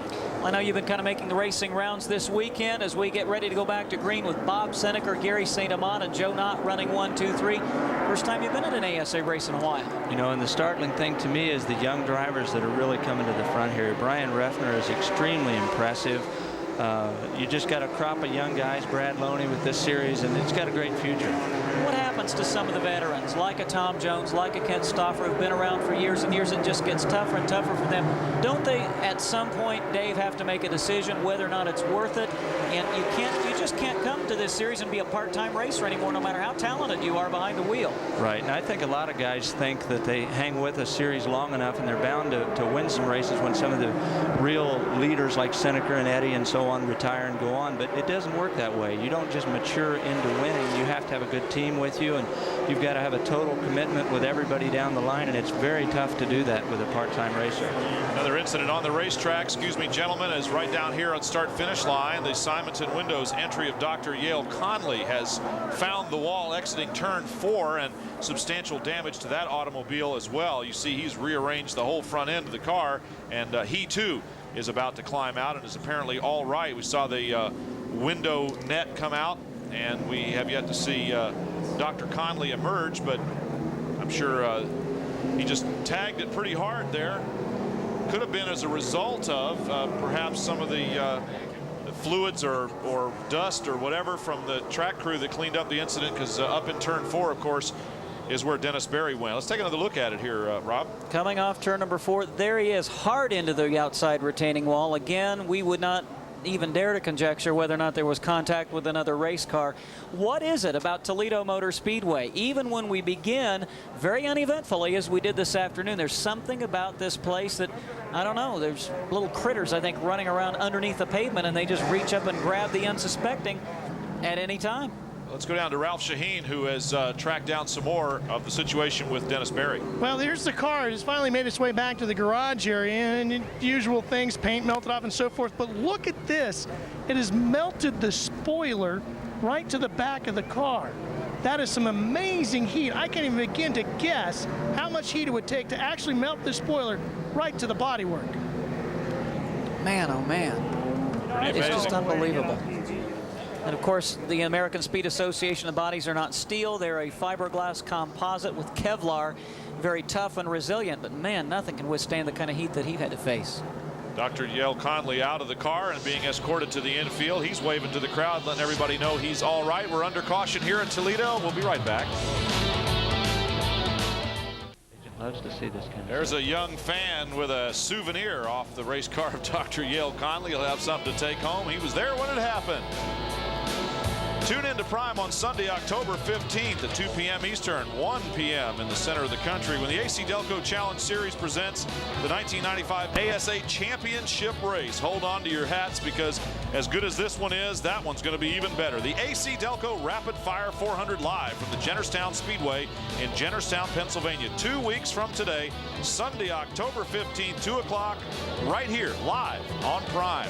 And I can tell you, race fans, the title will not be settled between now and then, because 2 of the top 3 drivers in points coming in, still running in the top 10 as Yale Conley's battered machine is hauled to the infield. Let me give you a quick rundown of the cars that still remain on the lead lap. 13 of them in a surprising number of rookies in that bunch. Bob Seneca is the race leader, followed by Gary St. Amant in car number 7. Mike Eddy runs 3rd. 4th is Brad Loney, car number 33. Jay Sauter in 5th position. 6th is our points leader, Brian Refner. 7th is rookie J.D. Summers. 8th is Tom Jones. 9th is Mike Miller's car number 18. 10th is rookie Eddie Sharp. 11th is rookie Brandon Sperling. In 12th position is Joe Knott, car number 48. And in 13th position, guy's not even a rookie yet and plans to be next year, Kenny Irwin Jr.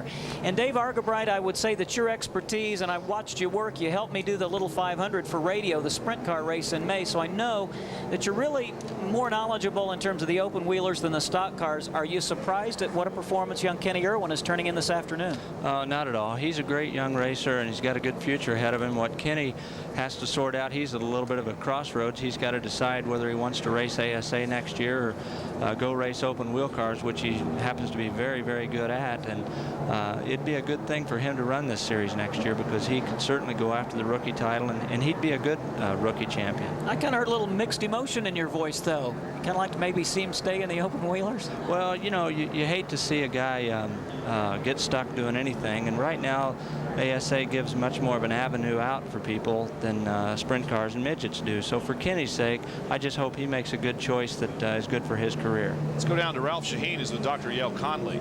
Doc, what happened to you? Ralph, I don't know. There was a pack of us racing, and I got hit on I think my left rear, and swung me around, and the car just bit and shot in the wall, out of control. I mean, I had a good run going, probably one of my better runs for a short track. You know, it's done for today. Well, using your medical knowledge, I'm sure you've checked yourself over. Are you okay? Yeah, I'm fine. A little shook up. Broken heart. It'll heal. So I'm told. Okay. What a great guy Dr. Yale Conley is. You know, a lot of times you think about doctors as maybe having big egos. He's the most down-to-earth guy you'd ever want to meet. And here it is again, a really hard ride into the turn 4 wall. And that's been a number of people over the last several years that we've been at Toledo televising races here. The Simonton Windows folks, as we said, they reward their salespeople by giving them a t-shirt and a ticket to an ASA race. And Doc told me they had over 60 guys here, so they're selling some windows. We'll be back to Toledo in a moment. Hello, everybody. Brian Drever, Rob Albright, Ralph Shaheen, and a special guest in the booth, Dave Argabright of the National Speed Sport News. Right now, we're talking as we get ready to go back to green here. The leaders, as we have run down, are Bob Seneca, Gary St. Amant, Mike Eddy, Brad Loney, and Jay Sauter, the top 5. And Dave, I've got to ask you kind of the dumb guy question. Okay, we're 240 laps into this race. Have you formed an impression, opinion, or look into your crystal ball and what are the next 160 going to be like? Well, I'll tell you, I learned a long time ago, you never bet against the Bluebird. If it's past the halfway point, he's in contention because he's just such a sly fox. But I'll tell you, Brian, I was away from ASA now for a couple years, and some things never change. Mike Eddy qualified toward the middle, and they threw the green flag. And, I mean, he went for the lead like a chicken gets after a June bug. I mean, just boom, straight to the front. So if he's got it, I think he's going to do it here today. If he stays strong this next 175 laps, he'll be there. Well, that'll put him, depending on where Brian Refner finishes, in a solid second place going into the championship race. Mike Eddy has always done what he's had to do in order to give himself the best opportunity to not only win a race but a championship. He's won 7 championships in virtually countless races, so Mike Eddy will continue to be the man to watch.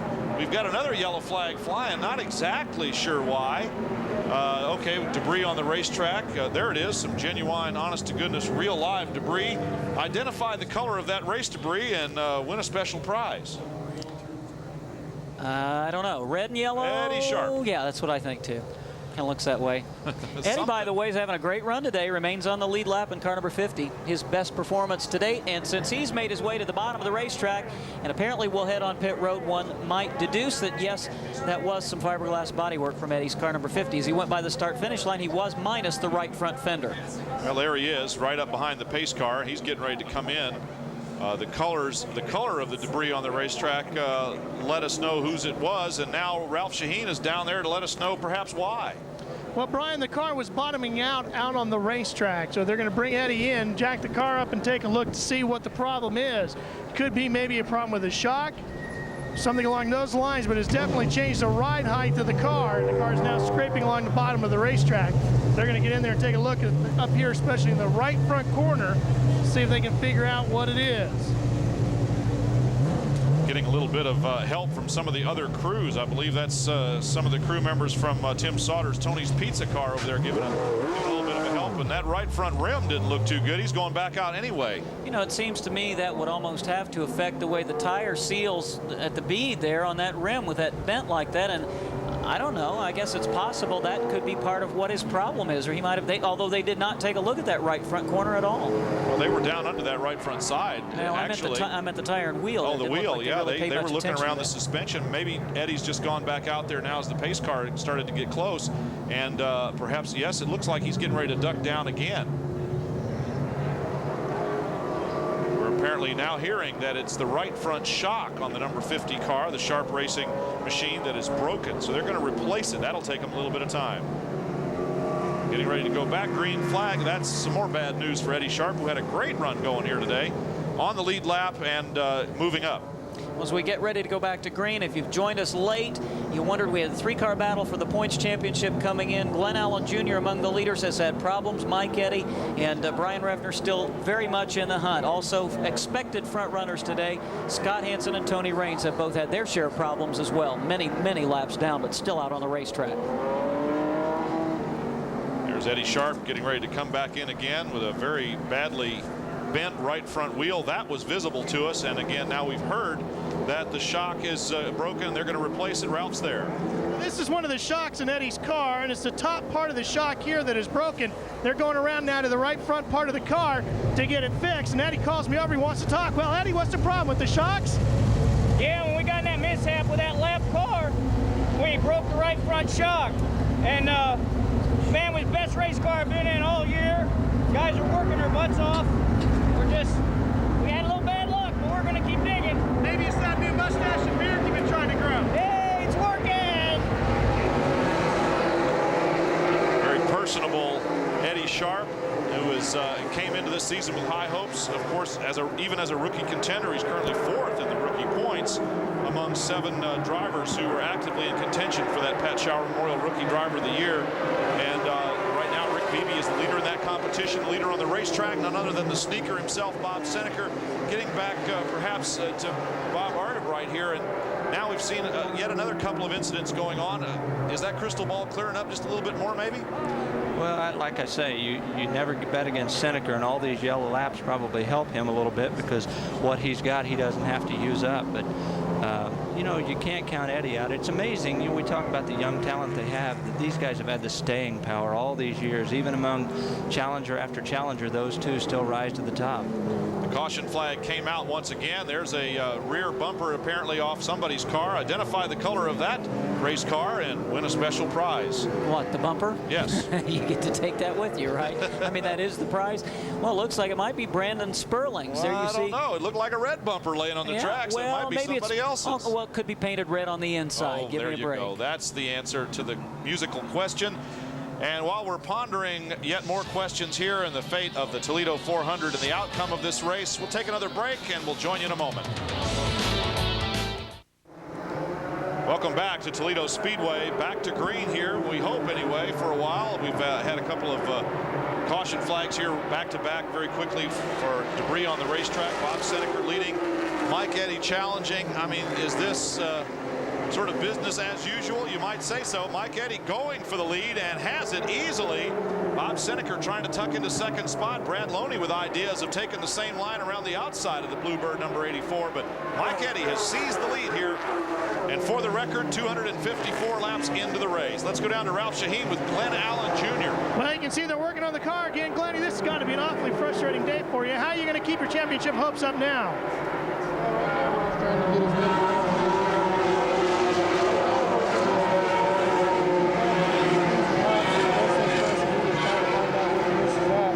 Guys worked awful hard for us. We've changed everything that we've got. We've changed ignition boxes and coils and wires and everything we can think of. The battery and nothing we can get done.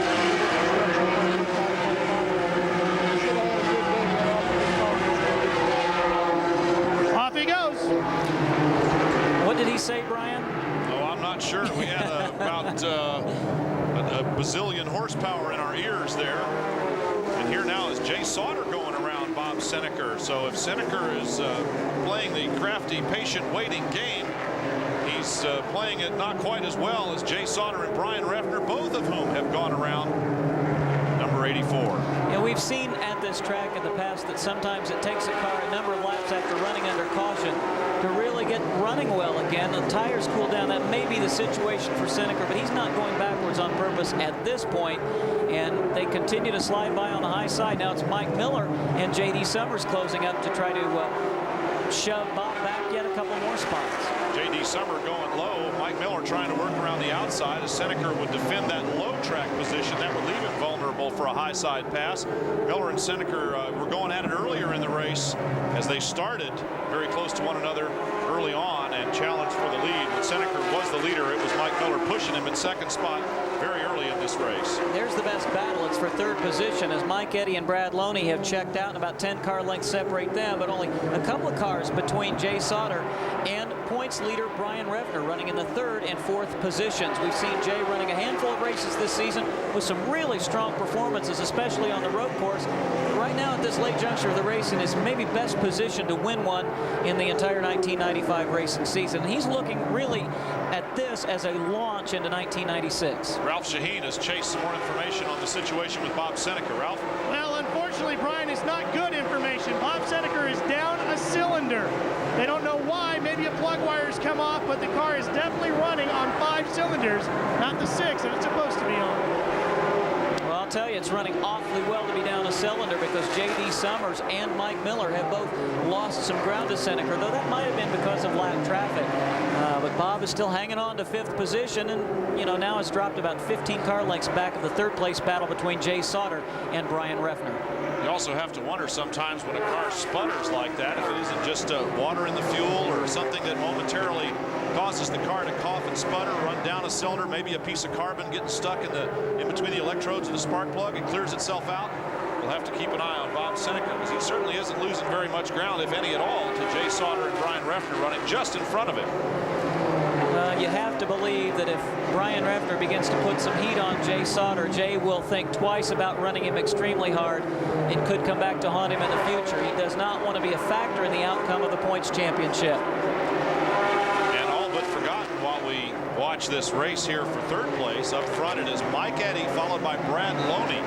Those two, of course, having their set to earlier in the year and taking each other out of the race or going out of the race because they got together. And look, you can see the front end of Bob Seneca's car number 84.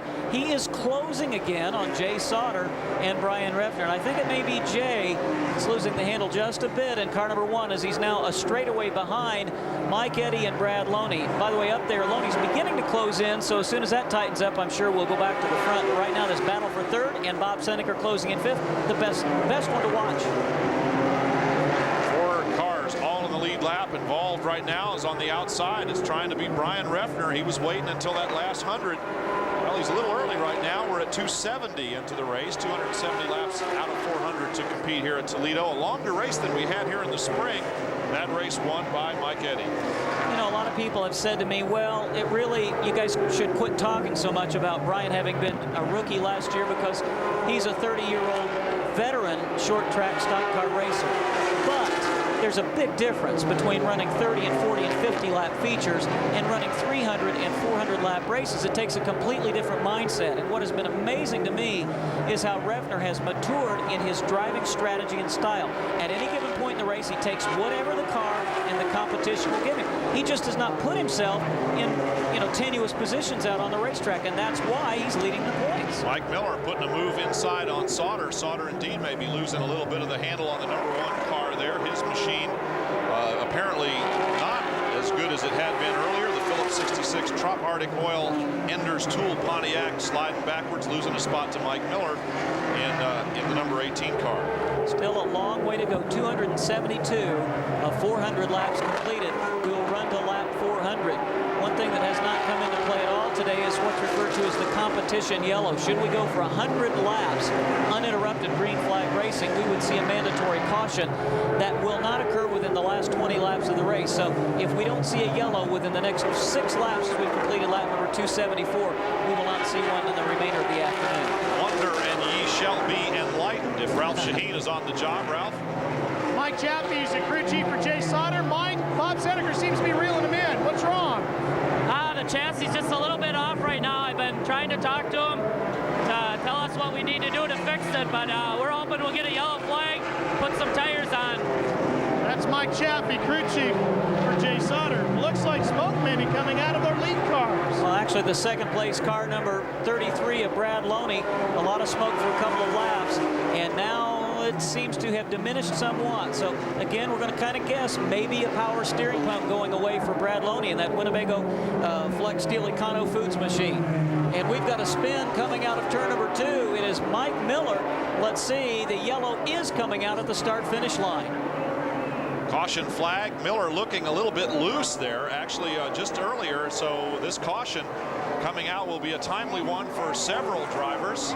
And let's go now to Ralph Shaheen with perhaps some word on what was going on with Brad's car. Kurt Beckler, what's the problem with your car? A lot of smoke. It smells like the left front wheel bearing to him.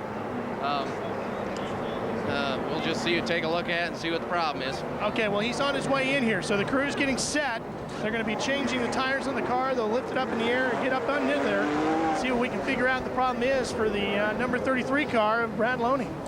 Well, Brad, I know, has one fan. You and I have to be totally objective and unbiased, but I introduced my dad to Brad Loney last year at a race in Louisville, and they became instant friends, kind of like a surrogate grandpa, and he sent a message to Brad this weekend. All we're asked is to do the best we can, and young Brad, if this is a serious problem for him, has sure given it a strong ride today. A terrific run for the driver and the crew of the number 33 car there, the Winnebago Flex Steel Econo Foods entry. The fastest Chevrolet in ASA, perhaps having its troubles here. Mike Eddy in the number 88 GM Goodwrench Pontiac just continues to be the man. He has had his troubles over the course of this season. That's why he's no better than third in points. After winning the first 3 races of the year, Mike Eddy leading the next to last one. We'll be back. The latest caution here at Toledo Speedway has shuffled things up just a little bit. The new leader is points leader Brian Reffner. In second spot, Tom Jones continuing a march to the front from 27th. And in third spot, it is Joe Knott. There's Brad Loney's entry, and Ralph Shaheen is down there with some more information on what was wrong. Brian, you heard Kurt Beckler say he thought it was wheel bearing. Well, that's not the problem. Then they figured out that it was power steering, but they got another problem. They took the right front off. They thought they had a lot of grease. No, they got a lot of oil inside this right front tire. Hot oil, I can tell you that much. So they've got another problem inside the front of the car of Brad Loney. That does not bode well for the man who had been running in second spot. Here's Bob Seneker and their crew working quickly on the 84 car to get him in and out. A lot of guys coming in to take tires. The caution precipitated by a little spin, a little chirp spin. Mike Miller there didn't hit anything, didn't touch anybody, just got loose. He was loose earlier, and apparently that's what's happened behind the wall. Here you can see the attrition has taken its toll on a number of drivers, most dramatically, of course, the 75 of Dennis Berry. Dale Conley, Ed Cooper, Matt Hutter, who was out very, very early, and Canadian Donnie Varco. Meanwhile, the new leader, there he is, just one car behind the pace car. The yellow nose is on the machine of Cindy Peterson, and right behind her is the new race leader, car number 5, Brian Reffner. And he absolutely stayed on the racetrack to make sure he'd lead at least one lap today and not give up any unnecessary points to Mike Eddy. That was the first lap he had led today. That's 5 bonus points. So Reffner's going to need another caution. With 282 laps to go, I would say, Brian, all the drivers who came in under this caution set to go to the finish. Those who elected to stay out, including leader Brian Reffner, second Tom Jones, third Joe Knott, and fourth Kenny Irwin, may need another pit stop. They could be in trouble indeed. A very timely caution flag for drivers that did come in to change tires. We would have to keep our eyes then on the Bob Senekers, Mike Millers, etc.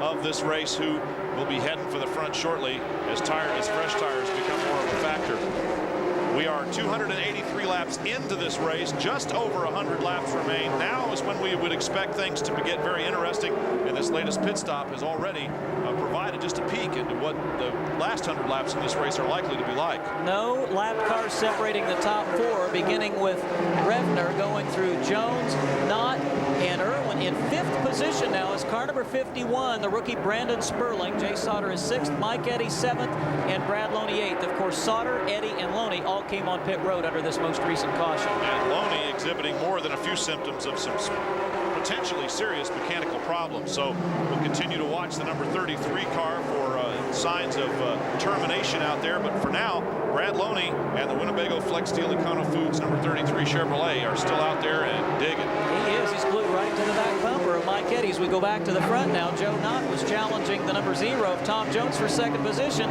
And who is this kid, Kenny Irwin? And now look, he's reeled in the second and third place cars and is really aggressively challenging Joe Knott for third. Leader Brian Refner doing nothing to damage his chances of taking a championship in just his sophomore season. We talked earlier about how at age 30 he was already a veteran short track driver, but how different it was to come to the American Speed Association and its endurance races, you might say. Oh, we got another spin down there in the grass. Cindy Peterson backs it up onto the track. Apparently everybody got by, but Cindy with another little excursion into the grass there got loose and down on the inside, backed it up onto the track, but fortunately no one got into her.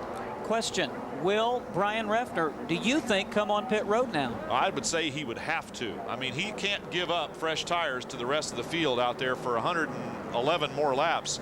And getting back to my point that not only are these longer races, and that Brian Refner, used to running short distance on short tracks, also had to go to the Milwaukee Mile, had to go to 2 road courses this year, and through all of that, through thick and thin, he has remained atop or at or near the top of the point standings, and in fact the leader in the last half of the season. See if we can determine what happened to bring out the most recent caution. There's Cindy Peterson down low, and those are lead lap cars. To the outside is Brandon Sperling. Behind him is Jay Sauter, and then Mike Eddy. Is this where it happens? Sperling comes down a little bit, it looks like, and the two make contact. Whether Cindy moved up or Brandon moved down, I think what might have happened is Brandon got really close to the wall and then very quickly, thinking he might hit it, pulled it off the wall, and gentle contact in between him and Cindy. Well, I have another possibility. Okay. It looked like a little chirp of smoke there off the right front. It could be that Cindy, getting into 3 there, decided to back it out. Might have touched the brakes a little too hard. Tom Jones is in there. Let's go to Ralph. Les Bach is the crew chief for Brian Refner. Les, how long can you stay out there? Well, we got gas to go to the end, you know, and tires will have a couple hundred laps on the right sides at the end. Mike Eddy won the race last time in the spring doing that, and you know, maybe we're going to bring him in, but we had lost radio contact there on that last opportunity to pit when everyone else came in. So I guess our decision on that was maybe kind of determined by a higher authority. So it's lap 291 right now, so you're going to run it all the way to the end and hope it works? Yeah, we're going to try to take it to the end now. Oh boy, that's a big gamble with the championship on the line. You talk about these long races playing into the hands of the veterans. Look at the top 3 on the racetrack right now as they stay behind the pace car. Brian Refner leading the points as a second-year driver. 1 career victory, and that came earlier this year at Anderson Speedway. There's the number 48 Valvoline machine of Joe Knott. Never won a race, and then, of course, Kenny Irwin just running 2 or 3 times this season. He's never won an ASA race. Well, fortunately for Brian Refner and his crew, they have the luxury of almost a 100-point lead to be able to say, well, we can run to the end. That is not going to be a critical problem. If Brian Refner can just hang on, ride around, and finish within a few positions of Mike Eddy, his losses will be minimal. And that is assuming, of course, that Mike Eddy's able to run to the end and win or finish ahead of Brian Refner. So Refner's really mitigating his chances of losing the championship by just staying out there, whereas he could lose a lot of positions on the racetrack by coming in. Let's go to Ralph Shaheen with Chris Bradley. Well, Chris, do you keep Joey Knott out there all the way now? Yeah, we're out to stay. The car's still working real well. Track position's so important here. Hopefully we just get the Valvoline Ford past Brian and go for the win. How many laps do you have on your tires right now? We've got 40 on our right sides. We can go to the end. Well, one driver who elected to come on pit road, a lead lap car, the rookie Brandon Sperling, brought the Ultra Custom Wheels Baja Ministries Chevy in, and he now is set to go to the finish, but he better hustle. We're ready to go back to green, and he's about a half lap behind the leaders. Right on the tail end of the field, and going past once again Glenn Allen's very ill machine. Glenn Allen just riding around out there trying to minimize his losses as well. I would have to say that hope of a championship would depend a lot on divine intervention at this point for Glenn Allen, but it is very much a real situation between Brian Refner and Mike Eddy. Now Glenn Allen, by the way, 72 laps down with intermittent electrical problems all day in 28th position. Fourth place battle now between Jay Sauter, number 1, and number 88, Mike Eddy. He's coming. There's Brad Loney, the apparently serious mechanical problems certainly have not manifested themselves in any way that will take him out of the race. Brad Loney continues to be competitive there in spite of all the evidence displayed by Ralph Shaheen that he could have some problems. And he has not shown any evidence of that smoke that was plaguing him just before he came on pit road under caution about 20 laps ago. So apparently whatever caused the smoke was a sudden and very dramatic death of a small and non-essential part, and Brad Loney just stays out there. Here it is, first, second, and third. Brian Refner in his second season. Joey Knott, who's going to celebrate a 23rd birthday very soon, joined ASA a few seasons ago as a teenager, and we've had a change in fourth position, and it's the Good Wrench Pontiac of Mike Eddy dispatching with the like brand machine, the Trop Arctic Pontiac of Jay Sauter. Mike Eddy with brand new tires. Well, we've checked in with the crews of virtually all of the leaders. We'll continue to do so. Here's Ralph Shaheen again. With Bill McGowan, crew chief for Kenny Irwin. Bill, you got a rookie driver out there who's standing in contention to win his first ASA race. What's your strategy now? Well, we got pretty good tires on right now, so we're going to take what we got to the end. It's a real pleasant surprise. How many laps do you have on your tire? Got about 35 laps on them, so it'll be close to the end, but I think we'll be all right. So just about everybody up in the top group there, Rob and Brian, have just about the same amount of laps. We're officially in the fourth quarter of the Toledo 400 right now. 100 laps to go. Make that 99. Kenny Irwin Jr. on the racetrack, a rookie driver. We've already had one rookie driver win his first ASA race this year, and that was Bobby Gill. Of course, what a run he had at the Minnesota State Fair. It was awesome. And he goes from winning a race to 2 races later, he's not even here. So, I mean, fortunes can certainly take a strange twist, as they have here on the racetrack today. Glenn Allen Jr. started on the pole, immediately went in the plumbing with mechanical problems that continue to plague him. Scott Hansen with trouble, down laps. Tony Raines, one of the points leaders, down laps already. And so, well, there are some out there. Let's deal with the living, and the guys that are making this race very much alive. Mike Eddy moving up from the back with fresh tires. Jay Sauter, Brad Loney, some young guys up front. 5th and 6th right now, and you're looking at another good race on the track. There are good races all over the track right now. We've had, Brian, in the first 3 quarters of this race, 11 lead changes among 9 different drivers, and this is the best battle. This is 5th and 6th position. Brad Loney did lead a lot of laps of this race. Jay Sauter has not set the pace yet, and Joe Knott in car number 48 trying to become the 10th different driver to lead the event here this afternoon. And since we've gone back to green, he has given up no quarter to Brian Refner, nor has he really been able to challenge. The deficit has remained about a half a car length to a car length and a half. Well, the round robin of crew chief visits continues. None would be complete without a stop at the 88 pit, Ralph. Howard Thomas, of course, and Howard just spilled the soda. You spilled your soda, but your car's running pretty good. Howard, how's it handling? Yeah, the car's excellent today. You know, Mike's doing a good job. We're having good pit stops. We're just tickled to death. I hope everything carries on to the end. Well, I know you're a stagger guy. What was the stagger on that Sprite can you just tipped? I'm sorry, I can't hear you. I said you're a stagger kind of guy. What was the stagger on that Sprite can you just tipped? Well, I don't know what to tell you. Hopefully his race car will run a little better.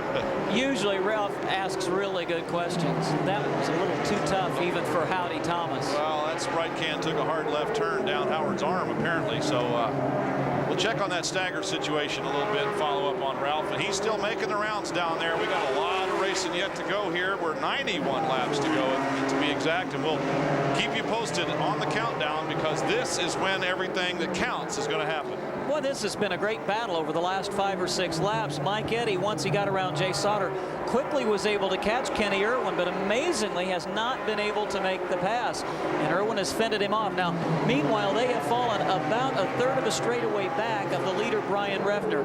Eddy knows he's got time. We probably will see at least one more caution. 90 laps to go. He's got a wild card in front of him. He really doesn't know what to expect closing up on Kenny Irwin, and he's got to be wondering, wait a minute, is this really a guy that's never raced in ASA before the 1995 season and only a couple of times this year? Kenny Irwin just doing a masterful job here today. All right, I'm immediately curious why you say that we are surely going to have another caution. Do you know something I don't? Give me some hard facts that lead you to believe that. Ooh, history at Toledo Speedway. Law of averages. Stranger things have happened here, and if we go the distance, you know, it's going to be really hard for Mike now to catch Brian Refner and Joe Knott. He is all kinds of sideways as he's challenging for third. We'll watch him while you're away. Welcome back to the Toledo Speedway. We're in the last 80 laps or so of this race. Brian Refner, Joe Knott up front. Mike Eddy on the move has passed Kenny Irwin Jr. and is heading towards the lead duo. Also running with the leaders, number 53 Scott Hansen is in fact 30 laps down, but he's running right with him. He's got a fast race car once they fix what was wrong with it. And just a couple of laps ago, Mike Eddy was having all kinds of trouble just keeping pace with Kenny Irwin. Dropped back a couple of car lengths, I think probably to let the tires cool down, and then took a hard run down low and was able to make the pass. So it's now Eddy to third position as he will try to reel in the front runners, Brian Refner and Joe Knott, and he's got about a half straightaway deficit to make up. Mike Eddy, once again, one of those drivers with the fresher tires. Went in under the most recent caution, just over 100 laps from the finish of the race, whereas Refner and Joe Knott are on tires that are at least 30, 40, 50 laps older than those of Mike Eddy. So we are seeing a tire situation beginning to play itself out. Will the finish line and the checkered flag come before the tires begin to go away, or will the tires last till the end? Just have to keep watching. And suddenly Refner seems to be pulling a couple of car lengths coming off turns 2 and 4 on Joe Knott. Now watch, there he's got a little advantage, but Joe runs into turns 1 and 3 very, very strongly. Everybody's always said that Toledo is kind of a compromise setup. Both ends of the track are significantly different from each other, and a car either tends to work very well coming off the corners or going in, but not both. Tough setup, tough old racetrack here at the Toledo Speedway. This is the 11th time the American Speed Association has visited this track. The second time this year. We were here, I should say, twice in 1994 as well, and they have all been thrillers. We would expect no different. A battle for 6th place now is, or 7th place actually, among 3 cars. It is Gary St. Amant, Mike Eddy, and Brad Loney without smoke. And these 3 guys going at it for position on the track. I think Loney may have a problem. It may be the result of something that we saw early. Look, the car continues to handle at the bottom of the racetrack, and he may have dropped a cylinder. I don't know. 12 cars were still showing on the lead lap. Both St. Amant and Mike Miller came in under the most recent caution, so they, like Mike Eddy, have the fresh tires. This at 320 laps was 6 laps ago, so the order has changed slightly among those drivers racing for 6th. There we see Ted Smokestad still hanging in the top 15. Rick Beebe, the rookie points leader, shown in 19th place right now. So we're trying to give you a look deeper into the field and where some of these drivers are who are significant in the outcome of the season. Smokestad, of course, with a terrific qualifying effort for the rookie driver in the Super America Red Dog Beer Chevrolet. He started 12th, shown in 15th. He had been up very high in the standings. And of course, Rick Beebe in the number 6 machine, that of the Engine Armor Chevrolet, the leading rookie contender. If he can just run steady, run strong, he's got 1 race left, and he'll take the rookie title. I've just been handed a note by the elder statesman, elder sibling, if you will, of the Know-It-All brothers, also known as Craig Miller, but less and less so as time progresses. He just made mention of the fact that in the top 5 in the running order, a collective total of 54 career wins. Here's how it shakes out. No wins for Kenny Irwin or Joe Knott. 1 each for car number 1, Jay Sauter and Brian Refner, and 52 victories for the 3rd place car number 88, Mike Eddy. But Eddy has not been able, we're watching this battle here for 6th, 7th, and 8th, but Mike Eddy has not been able to shake Kenny Irwin after getting him dying for 3rd position. Well, on paper, that's a lopsided battle, what you'd call an unfair fight. You'd think that a couple of guys, or as you say, among the top 5, 4 drivers with 2 wins going against 1 guy with 52 wins would be a little bit like the old bringing a knife to a gunfight, but that has not been the case here today nor throughout the season, as Brian Refner has given up nothing to Mike Eddy. In fact, has led as much of the points during the season as Eddy has.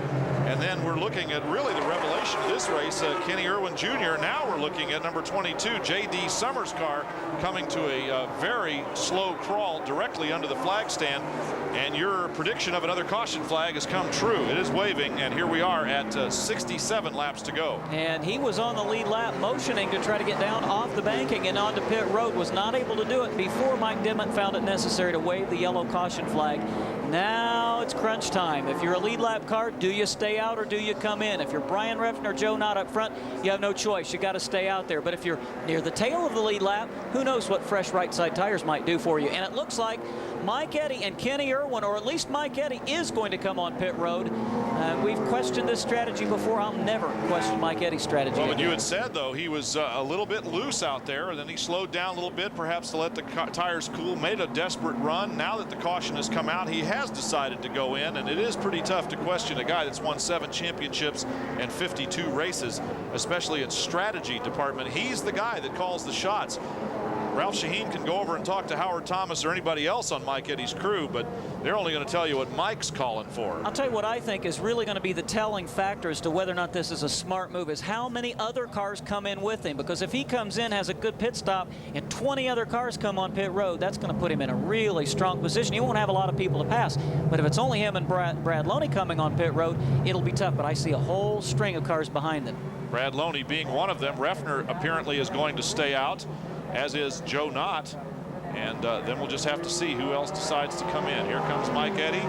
There goes Brad Loney in. Eddy pitted very near the entrance to the pit road. Loney has to go around to the other end. And, well, Rick Beebe comes in, and pretty much everybody else is out. Ralph Shaheen is in the Mike Eddy pit. Well, he's taking tires on the left side of the car now. He'd already changed right side tires, so this should give him fresh tires all the way around. And you know what, Rob? He's got 65 laps to get all the way around and back up to the front. For Mike Eddy, 65 laps is an eternity. I don't care if we had 80 cars out on the racetrack. He can make that up, no problem. Yeah, I'd say that is a distinct possibility, but lead lap cars who did not come in include the leader Brian Refner, Joe Knott, 3rd place Kenny Irwin, the 4th running Jay Sauter, Gary St. Amant 5th, the 6th place car number 18 of Mike Miller, all stayed out on the racetrack, as well as the 7th running Bob Seneca in car number 84. So yes, he can do it. He may need another caution, but you know, if anybody can run down the leader, it's going to be the number 88. Brad Loney's going to try to chase him through the field. Could we have shades of a Bristol race with a black Goodwrench car coming through the field like a balloon with air coming out of it here today? Well, we don't know, but we're looking at a little over 60 laps to the finish of this one, and Mike Eddy at the tail end of the field along with Brad Loney. And we're very definitely going to keep an eye on the number 88 car, because he needs to win this race or finish as high as possible. Brian Refner, the current leader, that's very simply the battle right there. Let's go back to Ralph Shaheen with the crew chief down there for Mike Eddy. Well, Howard, that should give you fresh tires all the way around the car. Is that correct? Yeah, it should. We got a little off on the split that time, and the car wasn't near as good. Hopefully we get it back. So this will balance you back out with stagger again? Should. I hope it's better than that Sprite can. Yeah, right. Me too. Ralph won't leave, though. He gets somebody down, he just stomps on him, doesn't I'll tell you, but Mike Eddy now and Brad Loney, the only two, you might say, significantly lead cars that went into the pit that time. Now the two of them are at the tail end. And, of course, it remains a little bit of a mystery, really, exactly what Brad Loney's problem was, and I emphasize the word was because his car continues to run well, and he went in and apparently just made a tire change and wants to run with the master, Mike Eddy, towards the front in the closing 60 laps of this race. 7 cars came on pit road. Mike Eddy, Brad Loney, the number 98 of Kent Stauffer, who's being shown 6 laps down, not having a particularly good afternoon. 2 cars 1 lap off the pace. Rookies Rick Miller and Ted Smokestad. Tom Jones, who ran so well the first half of this race, came on pit road, as did Rick Beebe, now showing 4 laps down. J.D. Summers, what a great run this rookie had. He was on the lead lap, and now his day is done in car number 22. Well, one thing that jumps out very quickly out of those cars that came in is that Rick Miller, who's only down 1 lap, and Rick Beebe down 4, Rick Miller will be able to make up some points in that rookie battle. So Beebe's fears of, in spite of his 160-plus point lead, may in fact not be that great when he gets to Jennerstown. He might have to run hard for it. Going back to green, who's going to win this thing, Brian? I don't care who wins. I'm going to watch Mike Eddy coming up from the back. If, as Howard says, they got it right or got it better, he'll be heading towards the front. 60 laps to go on the nose. And Brian Refner, the points leader, the sophomore driver who has been nothing short of a sensation all season long, has jumped out to an early lead. Let's go down to Ralph Shaheen with J.D. Summers' car that's in the pits. Well, J.D., a lot of smoke on the right side. What was wrong? We broke a right front caliper and broke the brake rotor right off. So he's out of it.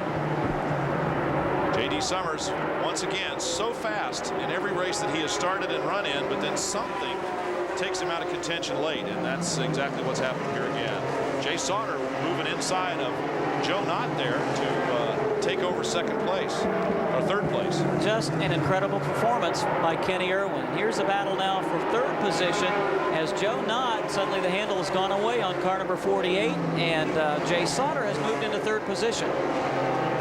You see Gary St. Amant and Mike Miller showing up in the picture now too, so the race for third is really going to get a little hot and heavy here. The two leaders, Brian Reffner and Kenny Irwin Jr. running out front. And, well, I should say Joe Knott's car definitely a little loose there as he came by our position. I want to tell you a little secret, Brian. 88.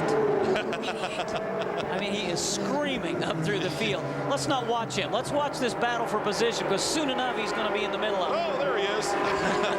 We just got a glimpse of him, and he has indeed shot through about half the field. Mike Eddy and Bob Seneker shaping up for another, and we got a massive dusty spin down in turn number 1. We cannot really even see what the okay, it's the 26 of Bill Baird getting down low, kicking up some dust apparently, and also apparently Rick Miller and Eddie Sharp involved down there. Here is Rick Miller's car, and that's not normal right there. You can put that at the top of the list of things you don't want to see when the wheel's going around and the tire's not.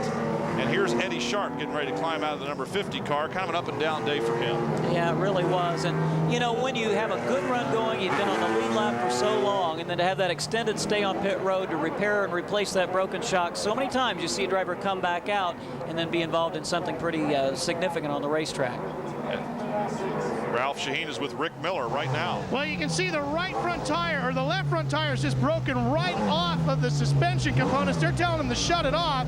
We'll be able to stick our head in here and see if we can get a good look at it. They're going to try and yank it off. Rick wants them to at least take the tire off, see if they can figure out the problem, but I don't think this one is going anywhere. See if he shuts the car off here in a second as they get ready to pull the tire off. We'll see all the damage inside there. And it does not look good. They're going to make him shut the motor off here in a second, and we'll see if we can talk to Rick and figure out what happened out there. He's frustrated and just does not want to stop. Now he shuts the motor off. We'll see if he'll talk to us. Rick, can you tell me what happened out there? Well, lap cars, we were having trouble with lap cars all day long. The guys wouldn't give us, you know, nobody no racing room, and they just all run into each other. And it's a shame. The Strudhound Chevy was running good, but yeah, the lap cars got to give us guys some respect a little bit. You know, we might be all some of us rookies, but hey, we're running pretty good. Rick Miller, let's see if we can catch up with Eddie Sharp. And a valid point I thought that Rick had. He has been running well. Well, apparently Tom Jones also involved. His car shedding a few more parts and pieces there. Eddie Sharp, very upset. And we saw him earlier. He was pointing to somebody out there saying, "You turned me around," or "You turned me," I think is what I read on his lips. And he's still pacing around down there pretty upset. He had a great run going. A little bit of mechanical trouble that he was able to get fixed, but once again running well on the racetrack, and now he's a pedestrian. And you know, when you pay all of your own bills like Eddie Sharp and the Sharp Racing team does, it just, you know, it exacerbates the problem. It takes something that's, you know, okay, we'll come back next week and magnifies it significantly. Well, two things really quick come to mind now as we concentrate back on the race again. We're ticking laps off under caution here. We're down to 52 laps to go, and the caution has tightened up the field. Let's go to Ralph with Eddie Sharp. Eddie, what happened? Oh, well, this isn't the way I wanted to talk to you. You know, we had a good race car. We got some laps down. We got took out by a lap car earlier. Things were going pretty good. We're about 7 laps down. We were getting out of the way. We just wanted to finish. I don't know why, but somebody has ran out of patience. It's near the end. It's the last 2 races of the season. They just picked me up. I just got took out. Rick Miller was talking about lap cars getting in the way. Did you have that problem here today? Yeah. I mean, when we were on the lead lap, I had the problems. That's why I was trying to repay the favor once we had our problem, because it's, you know, no sense in it. And, you know, I've been good all year about it, and you hope to get a little payback once in a while and a little help, and I don't believe it. I mean, he's a good friend of mine. I don't believe it. I'll tell you, you start to eliminate suspects, but I still don't know who he's talking about. Do you? And we saw him gesturing pretty animated a little bit ago, but we didn't get to see who he was pointing at. An unnamed culprit is the object of this man's unhappiness. 50 laps to go in Toledo. For the record, 47 laps to go. We're still under caution here as the crew continues to clean up the racetrack there under our latest caution. Let's go down to Ralph Shaheen once again. The problem for Joe Knott in the number 48 as we get set for another restart is that the carburetor tends to load up under yellow, and it takes it a couple laps to blow it all out and get back to a position where he can go racing with it. So that's how he lost those 2 positions early on at the last restart, and now with another one, Joey Knott could slip back another 1 or 2 slots. Got to ask you, Rob, you think that's a function of the larger carburetor they're allowed to run on the Ford engine there? I mean, is it... Guess what? I don't think they're allowed to run that larger carburetor anymore. I think that advantage was taken away from them this season. Yeah, I don't think that really has anything to do with it. As Brian Refner leads him back down to the green flag one more time with 8 cars on the lead lap behind Refner. It is Kenny Irwin. Yes, Kenny Irwin in 2nd position. Joe Knott 3rd. Jay Sauter 4th, Mike Miller 5th, Mike Eddy 6th, Bob Seneker 7th, and Brad Loney in 8th position. Just saw real quick, if we can take a look, Miller working on Joe Knott there. Apparently Joe's car was a little bit slow on the restart because Miller ran right up behind him because of, and that can only be because Joe just wasn't going into the turn as fast as Mike Miller expected him to. Now they've kind of settled down a little bit and going around the outside. There's that black number 88. He's already made his way. And we've got another caution flag out. Must be some debris on the track or something at this point because we do not see any incident. But out comes the caution once again. And by the way, I did not mention Gary St. Amant, who came in under this last caution. He is the last car on the lead lap, being shown in 9th position. Looks like he's going to come in again. I wonder who else will. Looks like Dave Sensiba lining up to come in. And a couple of others. 2 quick cautions back to back. 44 laps to go right now. And there is the offending debris. That is that looks like a tie-down strap of some kind. And those things you use to hold the luggage on the roof of your car. St. Amant changed his mind. We're very quickly going back to green as Mike Dimmitt signals with a single furled green flag. Next time by, we'll again go back to green, and Brian Refner is probably going, oh, come on, just a few more laps under yellow. Every lap that ticks by under caution just gets him that much closer to a championship here in the American Speed Association. As he'll have all of the laps, of course, in Jennerstown to contend with Mike Eddy, but with only 1 race left after this one, the number of points available to overtake him goes down dramatically. Ted Smokestad coming out of the entrance to pit road there, quickly down to the bottom. Brian Refner works over the top. Mike Miller able to jump underneath of Joe Knott, and Mike Eddy trying to do the same. Kenny Irwin Jr. pinches down on Miller there, and Eddy is underneath Joe Knott as well. So 2 spots lost quickly on the restart, as we were warned about the possibility. It's come to be believed. And Jay Sauter has taken 2nd position away from Kenny Irwin. Irwin is 3rd and squeezes Mike Miller up to the high side of the racetrack. And Mike Eddy, while Miller was battling the outside retaining wall, moves underneath and picks up yet another spot. That's that open wheel thing. Well, he's pretty fearless out there. Kenny Irwin in close quarters doesn't have any problem whatsoever with knowing where everybody is around him. And that's got to be a lot of that open wheel racing where everybody's rubbing and bumping on each other all the time. But Brian Refner just rises above and stays calm, cool, collected, steady, looking good for perhaps a 2nd win here as the laps continue to tick down. 39 laps to go for Brian Refner, stretching a lead over 2nd place Jay Sauter and 3rd place Kenny Irwin Jr. And Mike Eddy was squeezed to the top of the racetrack. He was underneath Kenny Irwin, but Kenny using the lap car of Ted Smokestad to maintain that 3rd position. And Eddy's going to have to wait a while to challenge for the lead. 362 of 400 laps complete, 38 to go. And Brian Refner stretching it out now to about 12 car lengths over Jay Sauter, who runs 2nd, but they're separated by the lap car number 53, the laps down car. He's at speed, but laps down of Scott Hansen. Bob Seneker also about to appear at the rear bumper of Mike Eddy as Eddy continues to work on Kenny Irwin Jr. and Jay Sauter feeling the heat from behind. All of this plays into the advantage of Brian Refner. Running clean out front, only Scott Hansen to worry about, and Scott is not going to race hard because, as you said, he's 30 laps down. He's not going to be giving Brian Refner any trouble out there. In fact, he's kind of a rolling pick right now. Did you see that time into turn number 3? It looked like Mike Eddy was going to be able to stick the nose of car number 88 beneath Kenny Irwin, and Irwin just barreled into that 3rd corner, and Eddy had no choice but to get out of the throttle. Again, he'll try it, and no. Kenny goes to the bottom side. Mike quickly darts up to the top of the racetrack. Oh, Mike Eddy working Kenny Irwin Jr., you might say. Irwin fighting him off, but I got to tell you, I believe that Mike Eddy is just showing him that high side, showing him the low low side, trying to make him figure out where he's coming from, and he will get a nose under or over one way or the other. Every unsuccessful attempt to get around a car in front of him for Mike Eddy means that his fresher tire advantage gets reduced each time by. Brian Refner has nobody to contend with out there. He can run a nice, smooth, safe line. He doesn't have to tax the tires. Mike Eddy, on the other hand, really has to overdrive car number 88. Well, Bob Seneca has now slipped back. Mike Miller has moved up to the spot behind Mike Eddy now. So while Seneca looked like he was making the advances, now it's in fact Miller who's jumped up behind Mike Eddy. So late in the race here, some of these cagey veterans are all battling for position, but they're doing it behind a couple of young drivers, Brian Refner and Kenny Irwin Jr. Jay Sauter is second, Irwin is third. Eddy is fourth, Mike Miller fifth, and challenging Eddy. Sixth is Brad Loney, seventh is Bob Seneca, eighth is Joe Knott. No, he didn't. I thought he got under him there. Looked like Kenny Irwin got a little bit loose. You got to remember, back in the spring race now, Mike Miller sat on the pole and finished second to Mike Eddy. Deja vu all over again. Well, they've got two guys out in front. 30 laps to go. You see the graphic. You can see now the gap between Brian Refner and Jay Sauter. And Mike Eddy's charge to the front has subsided for the time being. Racing here, 29 laps to go. It sounds like a lot of laps when you break it down to the fact that it's only less than 15 miles. A lot can happen in that short of a distance. But every lap that ticks down just is in Brian Refner's favor. 9 cars still on the lead lap, but it's really, as far as I'm concerned, boiled down to about a 5-car show. It is Brian Refner's race to win at this point, Brian.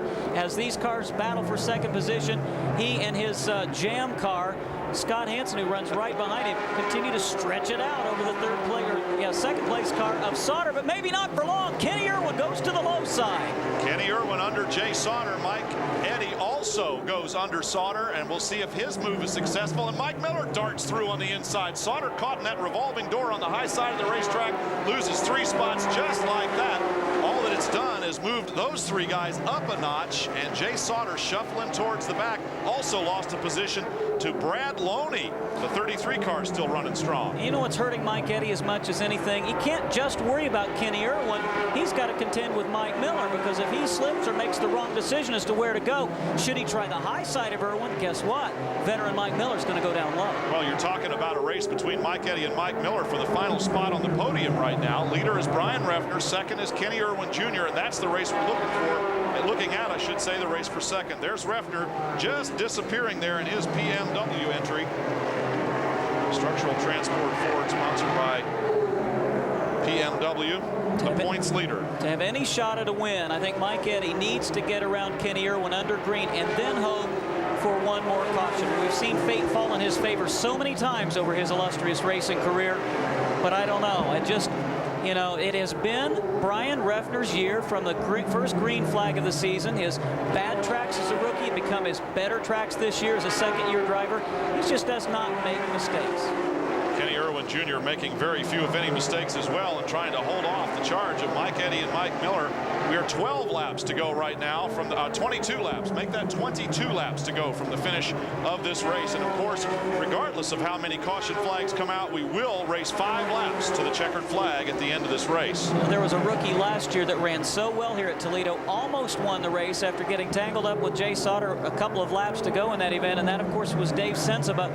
Dave has helped Kenny Irwin as a teammate with his setups for this weekend, so I'm sure when this is all said and done, if Kenny's able to survive this war with Mike Eddy to the checkered flag, he's not only going to say thank you to Mike Eddy for not turning him around, he's going to say thank you to Dave Sensiba for all of his help in getting this car dialed in. Just a terrific race going on here. Mike Miller backing off a little bit, or are the other two pulling away? I don't know. As hard as these two guys are going after each other, Miller might be just deciding to give himself a little bit of breathing room, thinking that maybe both of them will be out of his way and in just a few moments. Look at this. Mike Eddy trying to use lap traffic. He'll not get it done. He's boxed in behind Cindy Peterson. Can Mike Miller make the move to the outside? No, as Eddy scoots up in between. Terrific racing here for second place on the racetrack. Brian Refner just stretching his advantage out.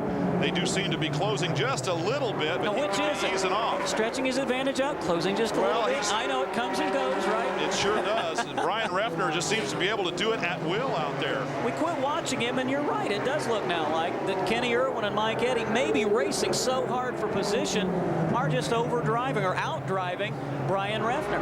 Now just 17 laps to go, and Refner that time coming off turn number 4, Brian, was a little bit sideways. The tail was awfully wide coming off that 4th corner. He's just got to hang tight now for another 16 laps. He does have the oldest tires among all of the top lead lap 9 automobiles. That's exactly right. He's backing it off a little bit, not because he wants to, but maybe because he has to. Brian Refner, leader on the racetrack, points leader for the season, championship hopeful, and his hopes are very much alive right now. 15 laps remain. You don't suppose he sent a crew member over to Scott Hansen's team and said, I'll buy dinner tonight if you'll just kind of keep that gap between me and those Chargers behind you. Let's go to Ralph Shaheen for some late race thoughts on Brian Refner. Well, just a quick update. They are running the 750 carburetors on the Fords at the short track. So Brian Refner does have the bigger carburetor over the Chevys and the Pontiacs that are chasing him. Okay, I was wrong. I knew that they had, I thought I knew anyway, that they made them equal on the longer tracks and on the road courses, but not on the short track. So that was by way of explaining Joe Knott's problems on the restart. Joe Knott, by the way, has slid back quite a few positions now. And the race is really for second place. And they have very definitely closed on Brian Refner right now. The jam car, as we have put it, of Scott Hansen isn't going to do much good much longer because number 40, Kenny Irwin Jr. has closed the gap. You know, before they got into this traffic, Irwin was, in fact, moving away a little bit from Mike Eddy. He'd stretched it out to a couple of car lengths. Now they've got to contend with Scott Hansen. What will Scott do, Brian? Do you think he's going to stay out there, or is he going to move over and give these lead lap guys a shot at a win? Well, I think as long as he was behind Refner and the two of them were alone, he was really, it was okay in a moral way for him to stay where he is. Now, I think in the closing 10 laps of this race, it's really up to Hansen to sort of move aside and let the lead lap cars. He would expect them to do that for him, and I have to feel like, as good a sport as Scott Hansen is, that that's exactly what he will do for them. If, I think, he gets some serious pressure from the guys behind him, he will. If not, he'll continue to run right there. He's not getting any serious pressure right now. It's still a couple of car lengths back to the car of Kenny Irwin Jr. Irwin dives hard into 3s. Very good getting into turn 3. That's where Mike Eddy made his mistake in qualifying. Was not able to get into 3 and subsequently out of 4 very well. But Irwin doing a good job in that very turn. Top 5 pretty much together on the racetrack. Brian Refner, Kenny Irwin, Mike Eddy, Mike Miller, and Brad Loney. Then it's about a half straightaway back. In traffic, 6th is Jay Sauter. Right behind him are Bob Sineker, Joe Knott, and Gary St. Amant. 5 cars racing for the top 4 spots. And the final podium spot is Mike Eddy and Mike Miller right now. The front 2 cars, Brian Refner and Kenny Irwin Jr., a sophomore driver and an out-and-out rookie in his first ASA start that I know of anyway. Those are the 2 guys running hard on the track right now and leading the 2 veterans, Mike Eddy and Mike Miller. 6 laps to go, coming up on the last 5.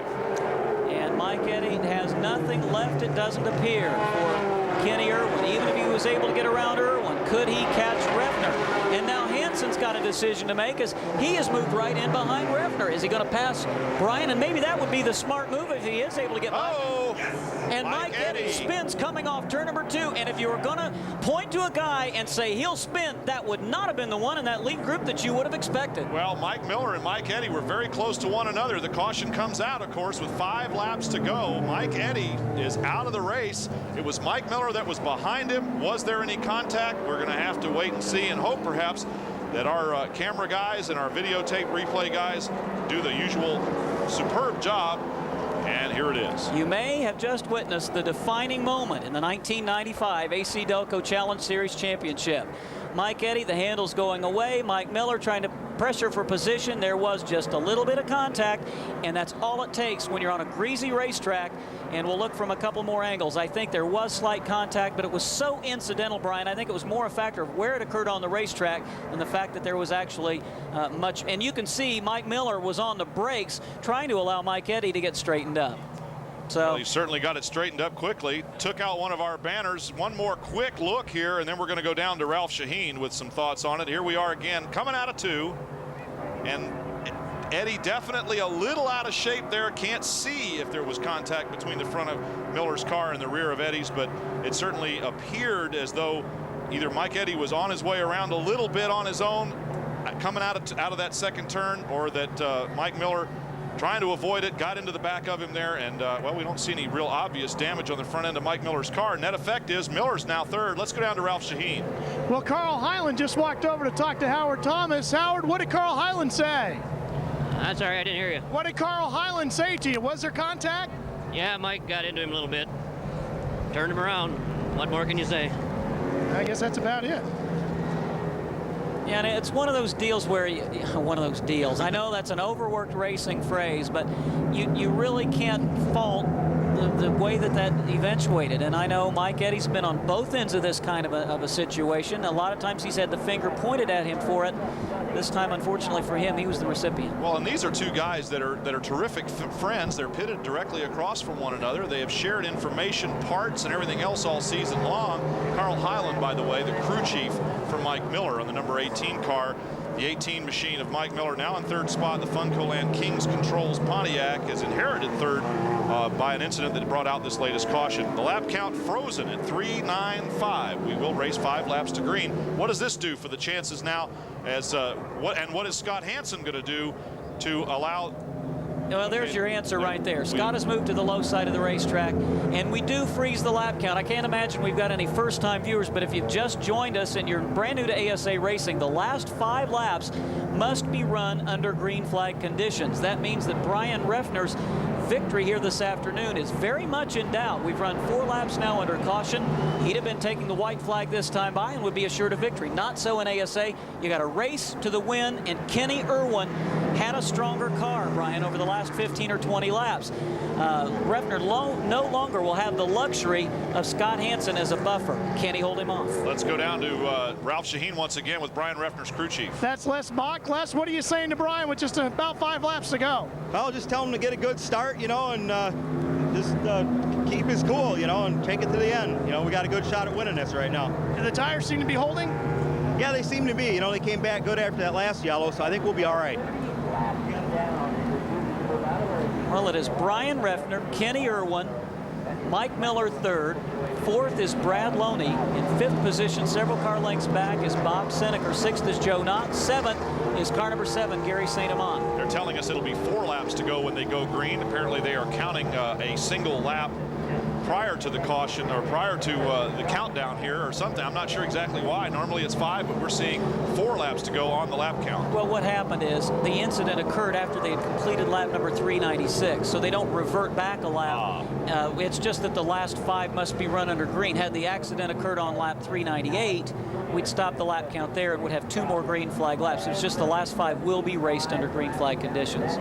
So lap 395 is in effect what I'm saying. I see. By the way, Mike Eddy, if you were wondering, is now being shown in 9th position. The last car on the lead lap. 10th and 11th right together are Dave Sensiba and Brandon Sperling. They're a couple of laps off the pace. So 9 cars on the lead lap. Then it's Sensiba, Sperling, and Ted Smokestad. And those rookies have just hung tough all day. Extremely tough. And in fact, Scott Hansen has moved down to the low side of the track. We understand that he was asked to get out of the way by the ASA officials. They're pretty quickly on top of things here, and they too want a clean final 5-lap race to the checkered flag among the lead lap cars. And Scott Hansen, were he in that position, would expect the same. Let me throw the proverbial monkey wrench in this whole scenario. Okay. Can I do that? Okay. There is an obscure ASA rule that says a race winner cannot, in a subsequent season, run for Rookie of the Year. You know what that means? If for some reason now Kenny Irwin wins this race, as Bobby Gill did, if he gets by Brian Reffner, there's no Pat Shower $50,000 rookie bonus in his future. And how much harder a sale would that be to a prospective sponsor to get on board with him to run this season? So you're his crew chief. What do you say? Just run second, kid. No, I don't think so. Now they're saying that they had a little bit more difficulty than they anticipated getting Scott Hansen to move out of the way, and that is why the long delay out there right now. Now Hansen has in fact moved down on the pit road, and so Scott Hansen was for failure to move over for Scott Hansen, and a black flag displayed for the 53 car and its driver. And now we have the racetrack ready to go. The The final 5 laps, count them 5, will be under green. There's Scott Hansen getting ready to climb out of the car, and certain will have something to say on the subject. He's another guy that's been the subject of some rumors. There's been some speculation that he might again change teams, as he has a few words for a fellow named Rogers, one of the ASA officials. I'll leave his last name out of this. There's been some speculation that Scott might do something different next year. But he's had a good run with Gunderman. I know they parted company in the middle part of last season. And I think if they stay together again, Scott's going to be a contender for the championship in 1996.